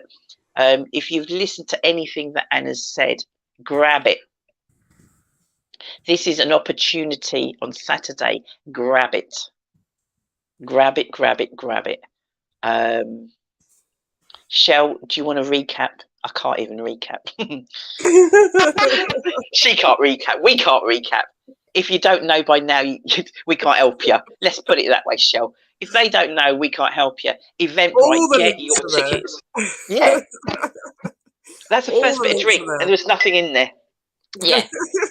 You know, Shelley, in all seriousness, guys, Shelley, in her own time, because we're volunteers. We don't, yeah. You got, no, we don't get paid. We don't get paid. We get paid when we put things on, and you guys support, attend, and we get paid when we see connections being made. And we see it all the time, don't we, Shell? Yeah. And it's like, yes, that's what it's about. And then when we see somebody doing something, like one of the girls that are going to be coming on Saturday and sharing with you, the first event that I met her mum's a volunteer, by the way, she didn't want to be there. Geez, at 14, you certainly don't want to be, your mum's dragging you everywhere, for crying out bloody, why am I here? I don't want to be here. And the next minute, by the end of the meeting that we had, she then was doing a little, do you remember with Lucia? She was then sort of like helping out in the head. I want to do marketing. You don't just do marketing. You've got to do some other things before you get where you want to be. Okay, you don't automatically just land, and you're going to hear that from Kirsten and a lot of other people on Saturday. You don't just land where you want to be. You got to put in the works. You got to put in the works, and she'll explain some of that journey to you. And it hasn't been an easy journey for her. But yeah, she'll be sharing that. So we're going to go. We've talked out today because we've got to do a lot of talking on Saturday as well. But do you know what? We want to hear from you. If you can't make it on Saturday and you want to put towards sort of like the kind of forum idea that Shelley's doing, as in like what you want, you know, I don't know how if there's something that you can set up, Shell, that people who for whatever reason can't attend, can't make it, but still want to have some input. I don't know whether that's something that we could potentially do. Yes. Yeah, what the system that we've then got, there'll then actually then be a link. So yeah, brilliant. Excellent. We want as many people to be involved as possible. So we're going to go. So young, old. I think Kirsten. Son Remy can't remember how old he is, but I do believe he's going to be in your house. So do you know what? We've got youngsters as young as 6 months to, I don't know, we ain't even saying who the oldest is, but please come, please. Eventbrite, it's posted everywhere. You're gonna find come Thursday, do you know what, it's over 2, and it should be over 2 anyway. All you that are exhibiting, taking part, we want to see literally all over social media. You guys do the marketing, you guys put it out there, tag your friends, invite your family and your contacts. You be sharing, do your own little video saying where you're going to be on Saturday, and you do some of that promotion also as well. There's lots of stuff that we're doing in the background, so we can't be doing all of that on our own, and Shelley's doing an amazing job. There's newsletters, there's link trees, there's all sorts. So if you want to be first with all the stuff that we're doing, make sure you sign up. We're going to go for now. I can't believe tonight's show. At some stage I'll watch this back if I get time tomorrow. Where are we tomorrow night, Shell? Because you said it's a busy week. I think you forgot to tell her we're out tomorrow night. And this is a thing also as well. I think people think it's just Simply Deez, what we do. Well, you're one of those people that don't know us, because you'll see on our pages we share and support so many different things that other people are doing. Tomorrow, International Women's Day, we are supporting the Evolve organisation. We are now a member, and we're going over to Woburn, I believe, Shell. Yes. Yeah, we're going over to bypassing the monkeys, but yes, we're going to people say like we are the monkeys, Shell. What are you on about? But yeah, so we're supporting them tomorrow, their International Women's Day event. That's tomorrow evening. We'll be going along and doing that. And then, as Shell said, on Thursday we have the community Zoom. We do have from Applied Stories, I think it is. We've got somebody coming along and telling us about that. So anybody out there got something to share, join us. We are out of here for tonight. I think we've done extremely well. Thanks, Shell. Yeah, that's what you do when you do lives. Who wants recorded? Boring. So yeah. Anything else you want to add, Shell, before we go? No, I don't think so. No, it's actually can move. She can't move, mate. She can't move. God has clamped himself next to me, so I definitely can't move. Oh, bless him. Bless TJ. Bless him. Guys, we are out of here. We will catch you, as they say, on the other side. Sending love to that Gary Huskinson. We love you to the max, darling. And yeah, we'll see you all soon. All right, from us. See you later. All right, take care. Bye-bye. Bye.